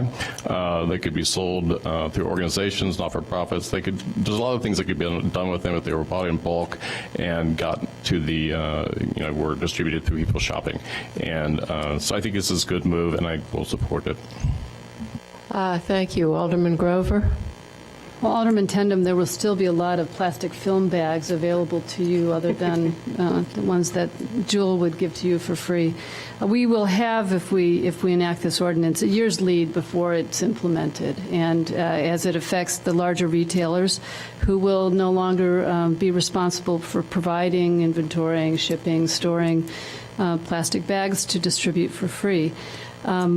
For those communities that have already implemented ordinances such as this, their residents have retained the choice of bag. And this doesn't tell anybody what type of bag to use, as I said in committee. But what it did do in those other communities is it did have a very positive effect on modifying behavior and changing mindsets. And while we are already past the tipping point in Evanston on changing our mindset and having a environmental sensibility, I think this is just another positive step in that same direction. Thank you. Alderman Rainey? Madam Mayor, could we have an explanation of implementation of this by the city managers so people know what to expect? Yes, we could. Excellent question. Madam Mayor, Alderman Rainey, members of the council, if this is passed, we will quickly send a notice to those businesses. Well, I think we would send the entire text of the ordinance to them so they're aware. We've been very concerned on a staff level about this idea of American-made canvas bags, and we would like to come back to the council with sort of an implementation plan that would speak to notification of the larger community, making those bags available to the larger community, and to do that as soon as possible, so starting this fall. I think that's what will be an education campaign. We also have some other ideas. I think the issue of other film products, how those are recycled, is not a resolved issue, and we would like to come back to the council and continue to discuss that. But a direct mail to the businesses impacted, and then a community awareness campaign starting in the fall. So the full force and effect will be of the ordinance? In a year. So we have a year to educate. So August 1st, 2015. It says 16. I'm sorry? I think it says. Catherine, why don't you come up and explain? Madam Mayor, members of the committee, there's a 2-phased approach. Phase 1 starting next fall for the largest of the businesses potentially impacted. When will it be implemented? Next fall for 10,000 square feet and larger businesses, and then the following fall for the remaining list of businesses. All right. Okay, thank you. Madam Mayor, I'd like to make an amendment to the ordinance, and that is that it not be implemented, it be passed tonight. I'm going to support this, but I would like to have a stay for implementation for 6 months, I'll say January 1st. Because I do believe what Alderman Fisk said, and that is that many do not know, and there just needs to be more outreach and more involvement with these stores. So I would like to move that we do that, and then I'd like to speak to it. I'd like to move that we pass this tonight and implement it for the largest store January 1st. 2016. No, 2015. No, then you moved it up. Still a year for the largest stores anyway. Well, we're going to implement it for, who are we implementing in the fall? I mean, Fall of next year. Next fall. Okay, because that's what I said. It says 15 and 16, and you said Next fall would be stores that are 10,000 square feet and greater And for the greater. fall of Okay, 2015. okay, sorry. Then 2016 will be less than 10,000. So this is going to give us, I was going to, I misread this, I'm sorry. So that's going to give a lot of time for the education. And 12 I months. think we just need to pound away. But I wanted to speak to what Alderman Braithwaite said. This is not going to cost a store anything not to buy plastic bags to give to their customers. It's going to reduce the cost. And that's exactly what we talked about in Administration Public Works. Aldi's promotes the fact that they don't give you bags. And the reason they don't give you bags is to keep their prices down. So I mean, you've said several times that this is going to be costly to the stores. I'm not sure what that means. And so if you can explain that, I'd be very happy to listen, but I don't get it. Okay, next is Alderman Holmes. Well, I'm just going to say that in committee, I certainly voted to move this on to council, and where I continue to be supportive of the education. I am not going to support moving it on to vote on it tonight, because I will not vote as long as there's going to be the small businesses affected. I said that in committee, and I meant it. So even though I know it's a year away, I'm just not going to. I'm not going to support it. Thank you. Alderman Fisk. Thank you, Madam Mayor. Mr. City Manager, could you tell me a little bit about enforcement and fines and appeals and that part of the regulation? Who's going to be the bag police? It would be our property standards group that would be the enforcement of this. I'm looking for the specific language. Ms. Hurley, maybe you can help. Health Department and the city's community development, this is on page 244, would be authorized to enforce the section. So the process that we had envisioned while talking to the different departments who license these businesses, some are licensed by health and some are licensed by community development, depending on whether they have food being for sale or not. So in the annual process of renewing business licenses, the businesses will be asked to annually give an update on what their compliance plan was. Basically, we don't give out any plastic bags to start with, so some of the businesses on the list may actually not have any bags that are subject to this anyway. So on an annual basis, they would report in on their implementation plan, and then Health and Community Development would be responsible for going out to inspect any stores. If people were to complain, it would basically be on a complaint basis. We have very engaged citizens, so if someone was at a store and they felt that that store was not complying with the plan, at the beginning of the process in this first year, all the businesses would be invited to complete an online registration form in which they would explain what their plan was going to be for complying with the ordinance, and we would make all that information available on the city's website in a database. So if anyone was out at a store and saw a particular bag and was wondering how that followed up with the city's ordinance, they could go online and see what that store had said their plan was about bags. So try to have that information be transparent and available on the website. And then if there were complaints about certain businesses at either community development or health, depending on who held the license, would then go out. We also have our new sustainability fellow who will be helping to focus on recycling waste reduction efforts. It will be available to help do lots of education outreach as well as support the different departments in enforcing the ordinance. So you may have people going store to store asking for plastic bags, and if they're given one, it may be a problem for the particular business. That's okay. And tell me about the appeal process. What if a store feels that it needs to have plastic, or a business feels it needs to have plastic bags? How do they appeal? Let's see. Well, there is, in terms of if you got issued a ticket, per se, and the response was that... No, I'm talking about a business that may be included here, but feels that they need plastic bags to run their business efficiently or effectively. How do they appeal? Well, we don't have an appeal related to that, but that's something that I think we could easily add. We do have all the dine-in and carry-out restaurants that are currently exempt, and any merchandise bag. Do you have any idea what the percentage of plastic is that goes out the door of a dine-in restaurant, for example, taking home the uneaten portion of your dinner? Do you have any idea how the percentage of plastic? I don't have specific percentages from... Okay, I'm just curious as how much research has been done in terms of plastic bag usage in Evanston. Unfortunately, we don't have very good data on the number of bags that are leaving establishments, and that could be one option that could be So restaurants, as part of their application for their business license through the health department, won't be asked how many plastic bags they use because they're exempt from the ordinance. That's correct. Thank you. Alderman Braithwaite, then Alderman Rainey.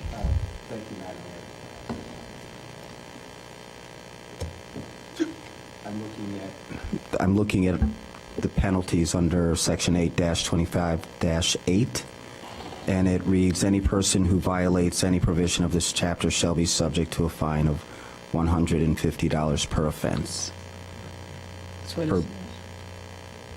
So give me some understanding of how that's going to play out. My mind is racing, but I know that there's a clear reason for putting that. Can you please explain it to me? So staff envisioned that if a complaint was made about a particular business, and either health or community development went out to investigate, if they investigated and it was simply a product bag that was used to, package bulk peanuts or some other item that has no other packaging that would be not sanitary to carry out completely by itself, that has no other covering, then, and that wasn't an actual violation, then there would be no violation, ensued.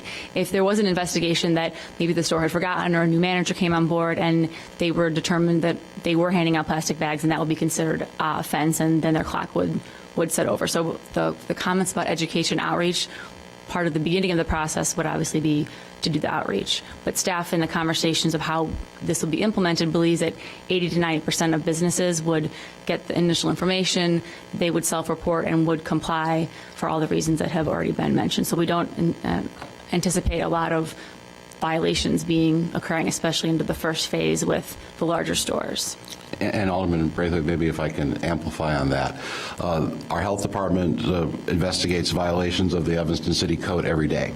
And they go to businesses and they talk with businesses and they attempt to bring compliance without issuing a ticket. When that's not successful, they issue a ticket. That ticket is then brought to administrative adjudication. That administrative adjudication hearing officer then has the ability to fine, and fines are set in the municipal code for a variety of infractions, and this one would be up to $150. So I would imagine that, again, the very people who go around through our health department, through our code enforcement staff, who are enforcing the Evanston City Code every day, this is one more code that they'll be asked to enforce. So I would imagine that the process and the procedures will be very similar to how they enforce other provisions of the code. Thank you. Alderman Rainey. But we really want compliance. We really don't want to fine people, jail them, for not. Agree. And then that is our practice with other violations of the Evanston City Code. Exactly. We shoot for compliance.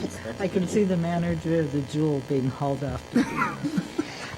Anyway, what I wanted to say is I think, given, I so apologize for missing the date. I thought everything was now, and then as they got smaller and smaller, it got to be the next year and the following.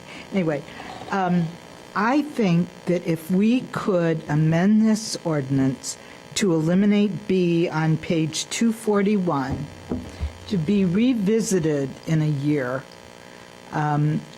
because I think everybody ought to be on this program. but to eliminate it from this ordinance so we can focus on the big stores and see how it works, see what problems come up, see what ways we can solve things, how we can issue paper cloth bags. Let's take the smaller people out of the mix here so that we can embrace this and work on the big guys. The big guys who are in Evanston are also in Chicago, so they're going to be subject to that restriction in Chicago. And I'm sure the people in Evanston, the Krogers in Evanston, are just as smart as the ones in Chicago. They'll be able to figure this out.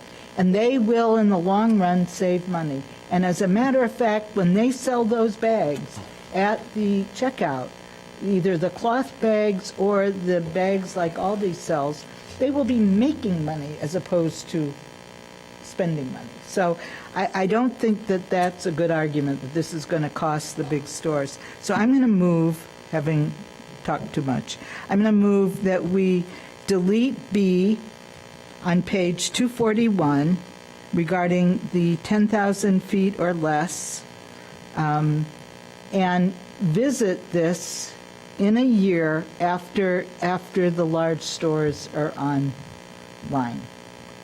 I'll second that.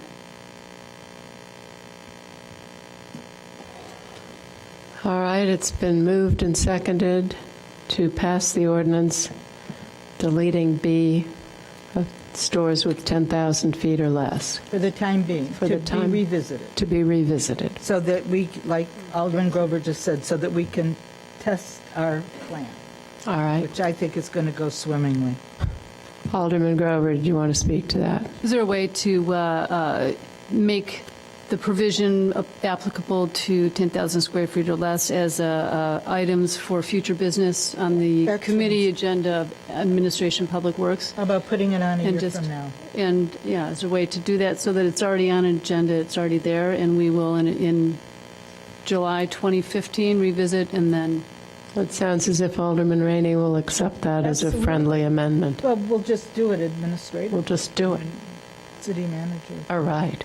Or the mayor can. All right. City Clerk, would you call the roll? On the amendment, right? On the amendment. Are you all clear? Yeah. Yeah. Temporary. Well, no, not temporarily. You're eliminating it from the ordinance. Yes. We're eliminating it from the ordinance. We can discuss it in a year. Or not. Or not. Yeah, I mean, we'll decide in a year. But it's not in this ordinance. It's not covered. Okay, City Clerk, would you call the roll? Alderman Braithwaite. Alderman Nguyen. Alderman Wilson. Alderman Holmes. Aye. Alderman Tindem. Aye. Alderman Grover. Alderman Rainey. Aye. Alderman Burris. Alderman Fisk. 9-0. 9-0, the motion passes. Would you like to make another? I think it was a motion and seconded already. All right, then the motion is to pass the ordinance as amended.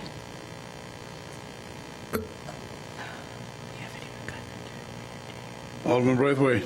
No. Alderman Nguyen. Alderman Wilson. No. Alderman Holmes. No. Alderman Tindem. Aye. Alderman Grover. Aye. Alderman Rainey. Aye. Alderman Burris. Alderman Fisk. Who's the point of that? It's 5-4. It passes. 5-4, the motion passes. Alderman Holmes. That concludes it, Madam Mayor. What about A6? It was No, I asked, Alderman Rainey said no. I asked that. A6, we'd suspended the rules. I thought you said you, It was supposed to come off. I thought it was supposed to come. You got to move it. I mean, you got to move it. A6, ordinance 65-0-14, alley paving special assessment number 1512. Staff recommends adoption of ordinance 65-0-14, in which City Council would authorize paving of alley north of Thayer Street, east of Marcy Avenue. through the special assessment process. The funding is provided by the Special Assessment Fund and from the 2014 approved CIP budget. Would move approval. It's been moved and seconded to approve ordinance 65014. The rules have already been suspended and it's been introduced. City Clerk, would you call the roll? Alderman Braithwaite. Aye. Alderman Nguyen. Alderman Wilson. Aye. Alderman Holmes. Aye. Alderman Tindem. Aye. Alderman Grover. Alderman Rainey. Alderman Burris. Alderman Fisk. 9-0. 9-0, the motion passes. Alderman Rainey, could we have planning and development, please? Thank you, Madam Mayor. Item P1, Ordinance 78014. Let me explain first. The committee discussed this extensively, and we formed a subcommittee of which there are currently 3 members. Mayor Tisdall, Alderman Tindem, who's also a member of all the other committees, and myself, but anybody else can let me know they want to be on the subcommittee, and they're on the subcommittee. We're going to meet on the matter of this ordinance and come up with something that we can all support, and we're going to invite developers, landlords, tenants, et cetera, to come to our meetings. So, and we'll decide when they're going to be at a later date. So, therefore, I move introduction and return this item to the committee. Been moved and seconded to introduce the ordinance and return it to the committee. Is that, Yes, do we need a roll call vote on that? is that return to the committee, Return. to the subcommittee? Subcommittee will return it to the committee. To the we're To going the- to to return the- it to the to the- subcommittee, which will then return it To the Planning and Development That's not it, Committee. Okay. We good? Yeah, gotcha. Okay. Okay. There's no money involved, so we don't need We're going to vote on the introduction? It's an a ordinance, introduction. Oh, it's an ordinance. Gotcha. so we have to have a roll call. Alderman Braithwaite. Aye. Alderman Nguyen. Alderman Wilson. Aye. Alderman Holmes. Aye. Alderman Tindem. Aye. Alderman Grover. Alderman Rainey. Aye. Alderman Burris. Alderman Fisk. 9-0. 9-0, the motion passes. Madam Mayor, Ordinance 93014 was introduced and the rules were suspended. I therefore move approval. It's been moved This and has to do with the scoreboards. I think I should mention what it is. The scoreboards at Ryan Field at 1501 Central. thank you. It's been moved and seconded to approve ordinance 93014, granting a special use for scoreboards at Ryan Field. City Clerk, could you call the roll? Alderman Braithwaite. Aye. Alderman Nguyen. Alderman Wilson. Aye. Alderman Holmes. Aye. Alderman Tindem. Aye. Alderman Grover. Alderman Rainey. Aye. Alderman Burris. I have to recuse myself. Thanks, sorry. Oh, okay. Alderman Fisk. 8-0. 8-0, the motion passes.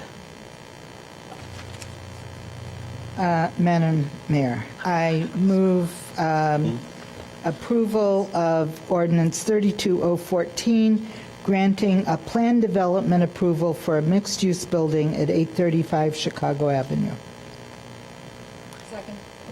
It's been moved and seconded. Alderman Nguyen.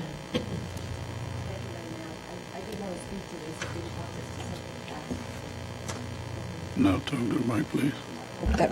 I did want to speak to this. This is a major development in all of Evanston. It's a critical corner, the corner of Main and Chicago. It's been vacant for a long period of time. This is the second major development that was proposed at this site. But I did want to talk about this a little bit.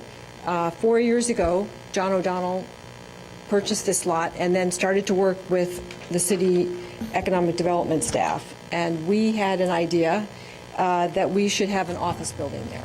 And Mr. O'Donnell reluctantly took up that cause and then actually became a strong advocate for it. But there wasn't the kind of response that we all were hoping for. We were a little bit ahead of our time, I think. So we now come back with a building that can be built at this site that does include office and will immediately begin to bring back to this corner, which has been empty all this time, people, jobs, retail, and most importantly, TIF increment. And what this TIF increment is going to do for that community, all of South Evanston, is improve Main Street, which really needs that pretty desperately. It's a wonderful retail shopping destination, but we need new infrastructure there, and we need to have that happen more quickly than we can afford to do it on our regular timeline. I want to speak especially to the parking that we have developed along with this, with the developer on this. I do believe in transit-oriented development. I don't know whether the time has come for the type of transit-oriented development that other communities have, where they reduce their parking requirements by 50%. That's something that I don't see working for us at this site. But what we have done is come up with a very creative solution, which is to use unused infrastructure that we already have in place, and a relatively empty parking lot that ironically was the designated parking for the main building, which was on the site and was built. That was the designated parking 35, 40 years ago. So this is kind of coming full circle, because this parking lot is now going to be used by the residents and users of the new main Chicago building, just as it was designated a long time ago. And what we are building into this is the possibility that if transit-oriented development does take off, maybe 3 years, maybe 6 years from now, and this parking lot is no longer necessary to meet the types of needs that this building is producing, then it will be put to another use. So we are not requiring a developer to build infrastructure that rapidly becomes obsolete. And I think that's a really critically important piece here. So I am very much in support of this building. I think it will bring a lot of new life to an already very busy corner. It will take great advantage of our 2 train stops there, and is really going to improve the entire community. And we've been waiting for it for a long time. Thank you. I urge all of you to support it. Thank you. It's been moved and seconded to approve Ordinance 32014, granting a planned development approval for a mixed-use building at 835 Chicago Avenue. City Clerk, would you call the roll? Alderman Braithwaite. Aye. Alderman Nguyen. Aye. Alderman Wilson. Aye. Alderman Holmes. Aye. Alderman Tindem. Aye. Alderman Grover. Alderman Rainey. Aye. Alderman Burris. Alderman Fisk. 9-0. 9-0, the motion passes. Madam Mayor, I move approval of Ordinance 83014, a zoning ordinance map amendment from I-2 district to an R4 district for 1409 Dodge and 1825 Greenwood Street. Thank you. Seeing no lights for discussion, it's been moved and seconded to approve Ordinance 83014 as zoning ordinance map amendment from I-2 to R4 for 1409 Dodge and 1825 Greenwood Street. City Clerk, would you call the roll? Alderman Braithwaite. Absolutely. Alderman Nguyen. Aye. Alderman Wilson. Aye. Alderman Holmes. Aye. Alderman Tindem. Aye. Alderman Grover. Alderman Rainey. No. Alderman Burris. Alderman Fisk. 8-1. 8-1, the motion passes. Madam Mayor, also for action tonight is Ordinance 89014, zoning relief for 2 principal structures, setbacks, and parking at 1409 Dodge Avenue and 1825 Greenwood Street. Second. Aha. It's been moved and seconded to pass Ordinance 89014, zoning relief for 2 principal structures, setbacks, and parking at 1409 Dodge and 1825 Greenwood. City Clerk, would you call the roll? I'll just say aye. Thank you. I liked absolutely. P9. Alderman Nguyen. Aye. Alderman Wilson. Alderman Holmes. Aye. Alderman Tindem. Alderman Grover. Alderman Rainey. No. Alderman Burris. Alderman Fisk. Aye. 8-1. 8-1, the motion passes. That, I believe, completes the agenda, and we are at call of the wards. Alderman Braithwaite. Thank you, Madam Mayor. Tomorrow evening, and I don't know if I'll be able to attend, but I do want to acknowledge Rob Anthony with, say it, it's way too late, CPAC? Yes. Thank you, Community Partnership Affordable Housing. They're doing their open house from 6 to 7 at 1109 Darrow, and hopefully I'll have an opportunity to attend. And then the following Saturday, they're going to have an open house at 1800 Greenleaf. So as you all know, we've received a lot of support from council for this organization, also from Alderman Grover. There's a huge volunteer opportunity every Saturday that they get together, and it's actually a really great chance to come in your dirty clothes and clean up one of our houses in the Second Ward. I'm also looking forward to our National Night Out next Sunday, August. I'm way too Tuesday, the 5th. Tuesday, way too. Thank you. August 5th, 7 p.m. Penny Park for Movies in the Park, and I think we're going to show E.T. Come on out. Thank you. Thank you. Alderman Nguyen. Yes, I'd like to thank my fellow council members for supporting 835 Chicago. Thank you. Alderman Wilson. I just want to thank the Davis Street neighborhood residents for the time they spent and the thought that they put into the bike lane and infrastructure issues that we've got to complete that process. Thank you. Alderman Holmes. Thank you. I'd just like to invite you to National Night Out at Church and Dodge on Tuesday, August 5th. We begin at 6 o'clock. Come out, we have food, fun, and fellowship. And to my colleagues, I want you to know it's not lost on me that you all are ignoring what I'm saying about bicycles and costs. So I just want you to know it's not lost on me. But I will not stop talking about it.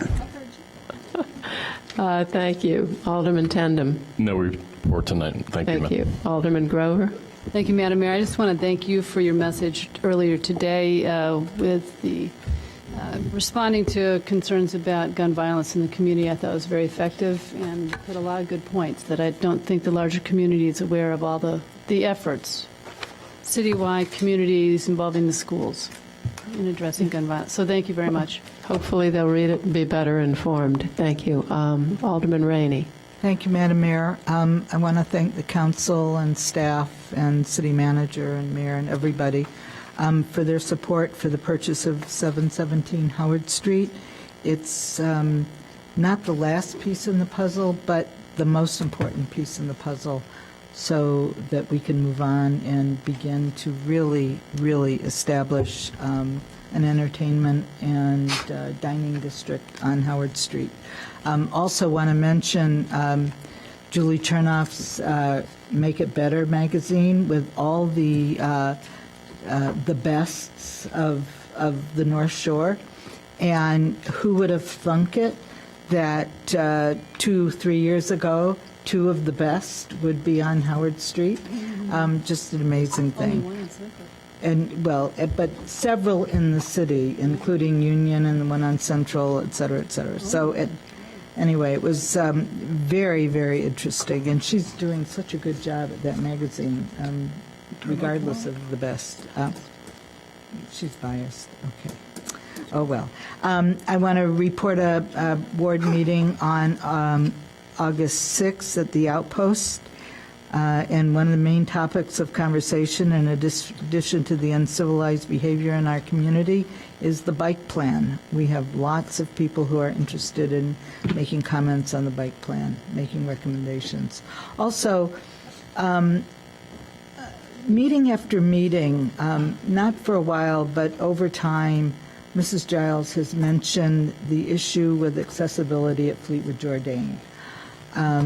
I've been there 100 times. I just need to hear a staff report on the accessibility issue at Fleetwood Jourdain. Is it accessible? Isn't it? And address, but I'm just asking for something formal to address the concerns that it is not. So that's all I have to say. Thank you. Thank you. Alderman Burris? Thank you, Madam Mayor. I want to echo Alderman Grover's comments about your letter that went out today. I believe it was extremely informative and will hopefully explain to more people in the community what exactly is happening with crime and violence here and not get caught up in a lot of the rhetoric, but you gave good facts and data about what's happening. So thank you so much for putting that out there to the community, and hopefully we'll get a good response and more understanding. Thank you. Alderman Fisk? Thank you, Madam Mayor. I just want to bring everyone up to date, including you, Madam Mayor, of the good work that your Animal Control Board is doing. We had our second meeting today, and elected officers, and Alderman Grover is our scribe and doing a great job. We're going to be meeting weekly between now and October, every Monday at 1 p.m., although next Monday is an exception. It's going to be at noon. And we're looking for a location to meet. I think right now it'll be somewhere in City Hall. But I think that it's a very engaged group of people looking at all the right things, and we should all be very proud of what's going on at the animal shelter. Thank you. Alderman Wilson? I move pursuant to 5 Illinois compiled statutes, ILCS 120/2A, that the City Council convene into executive session to discuss agenda items regarding real estate, litigation, and minutes. These agenda items are permitted subject to be considered in executive session and are enumerated exceptions under the Open Meetings Act. These exceptions are 5 ILCS 120/2A, C5, C6, C11, and C21. Thank you. Is there a second? All in favor, say aye. Aye. Opposed? The ayes have it.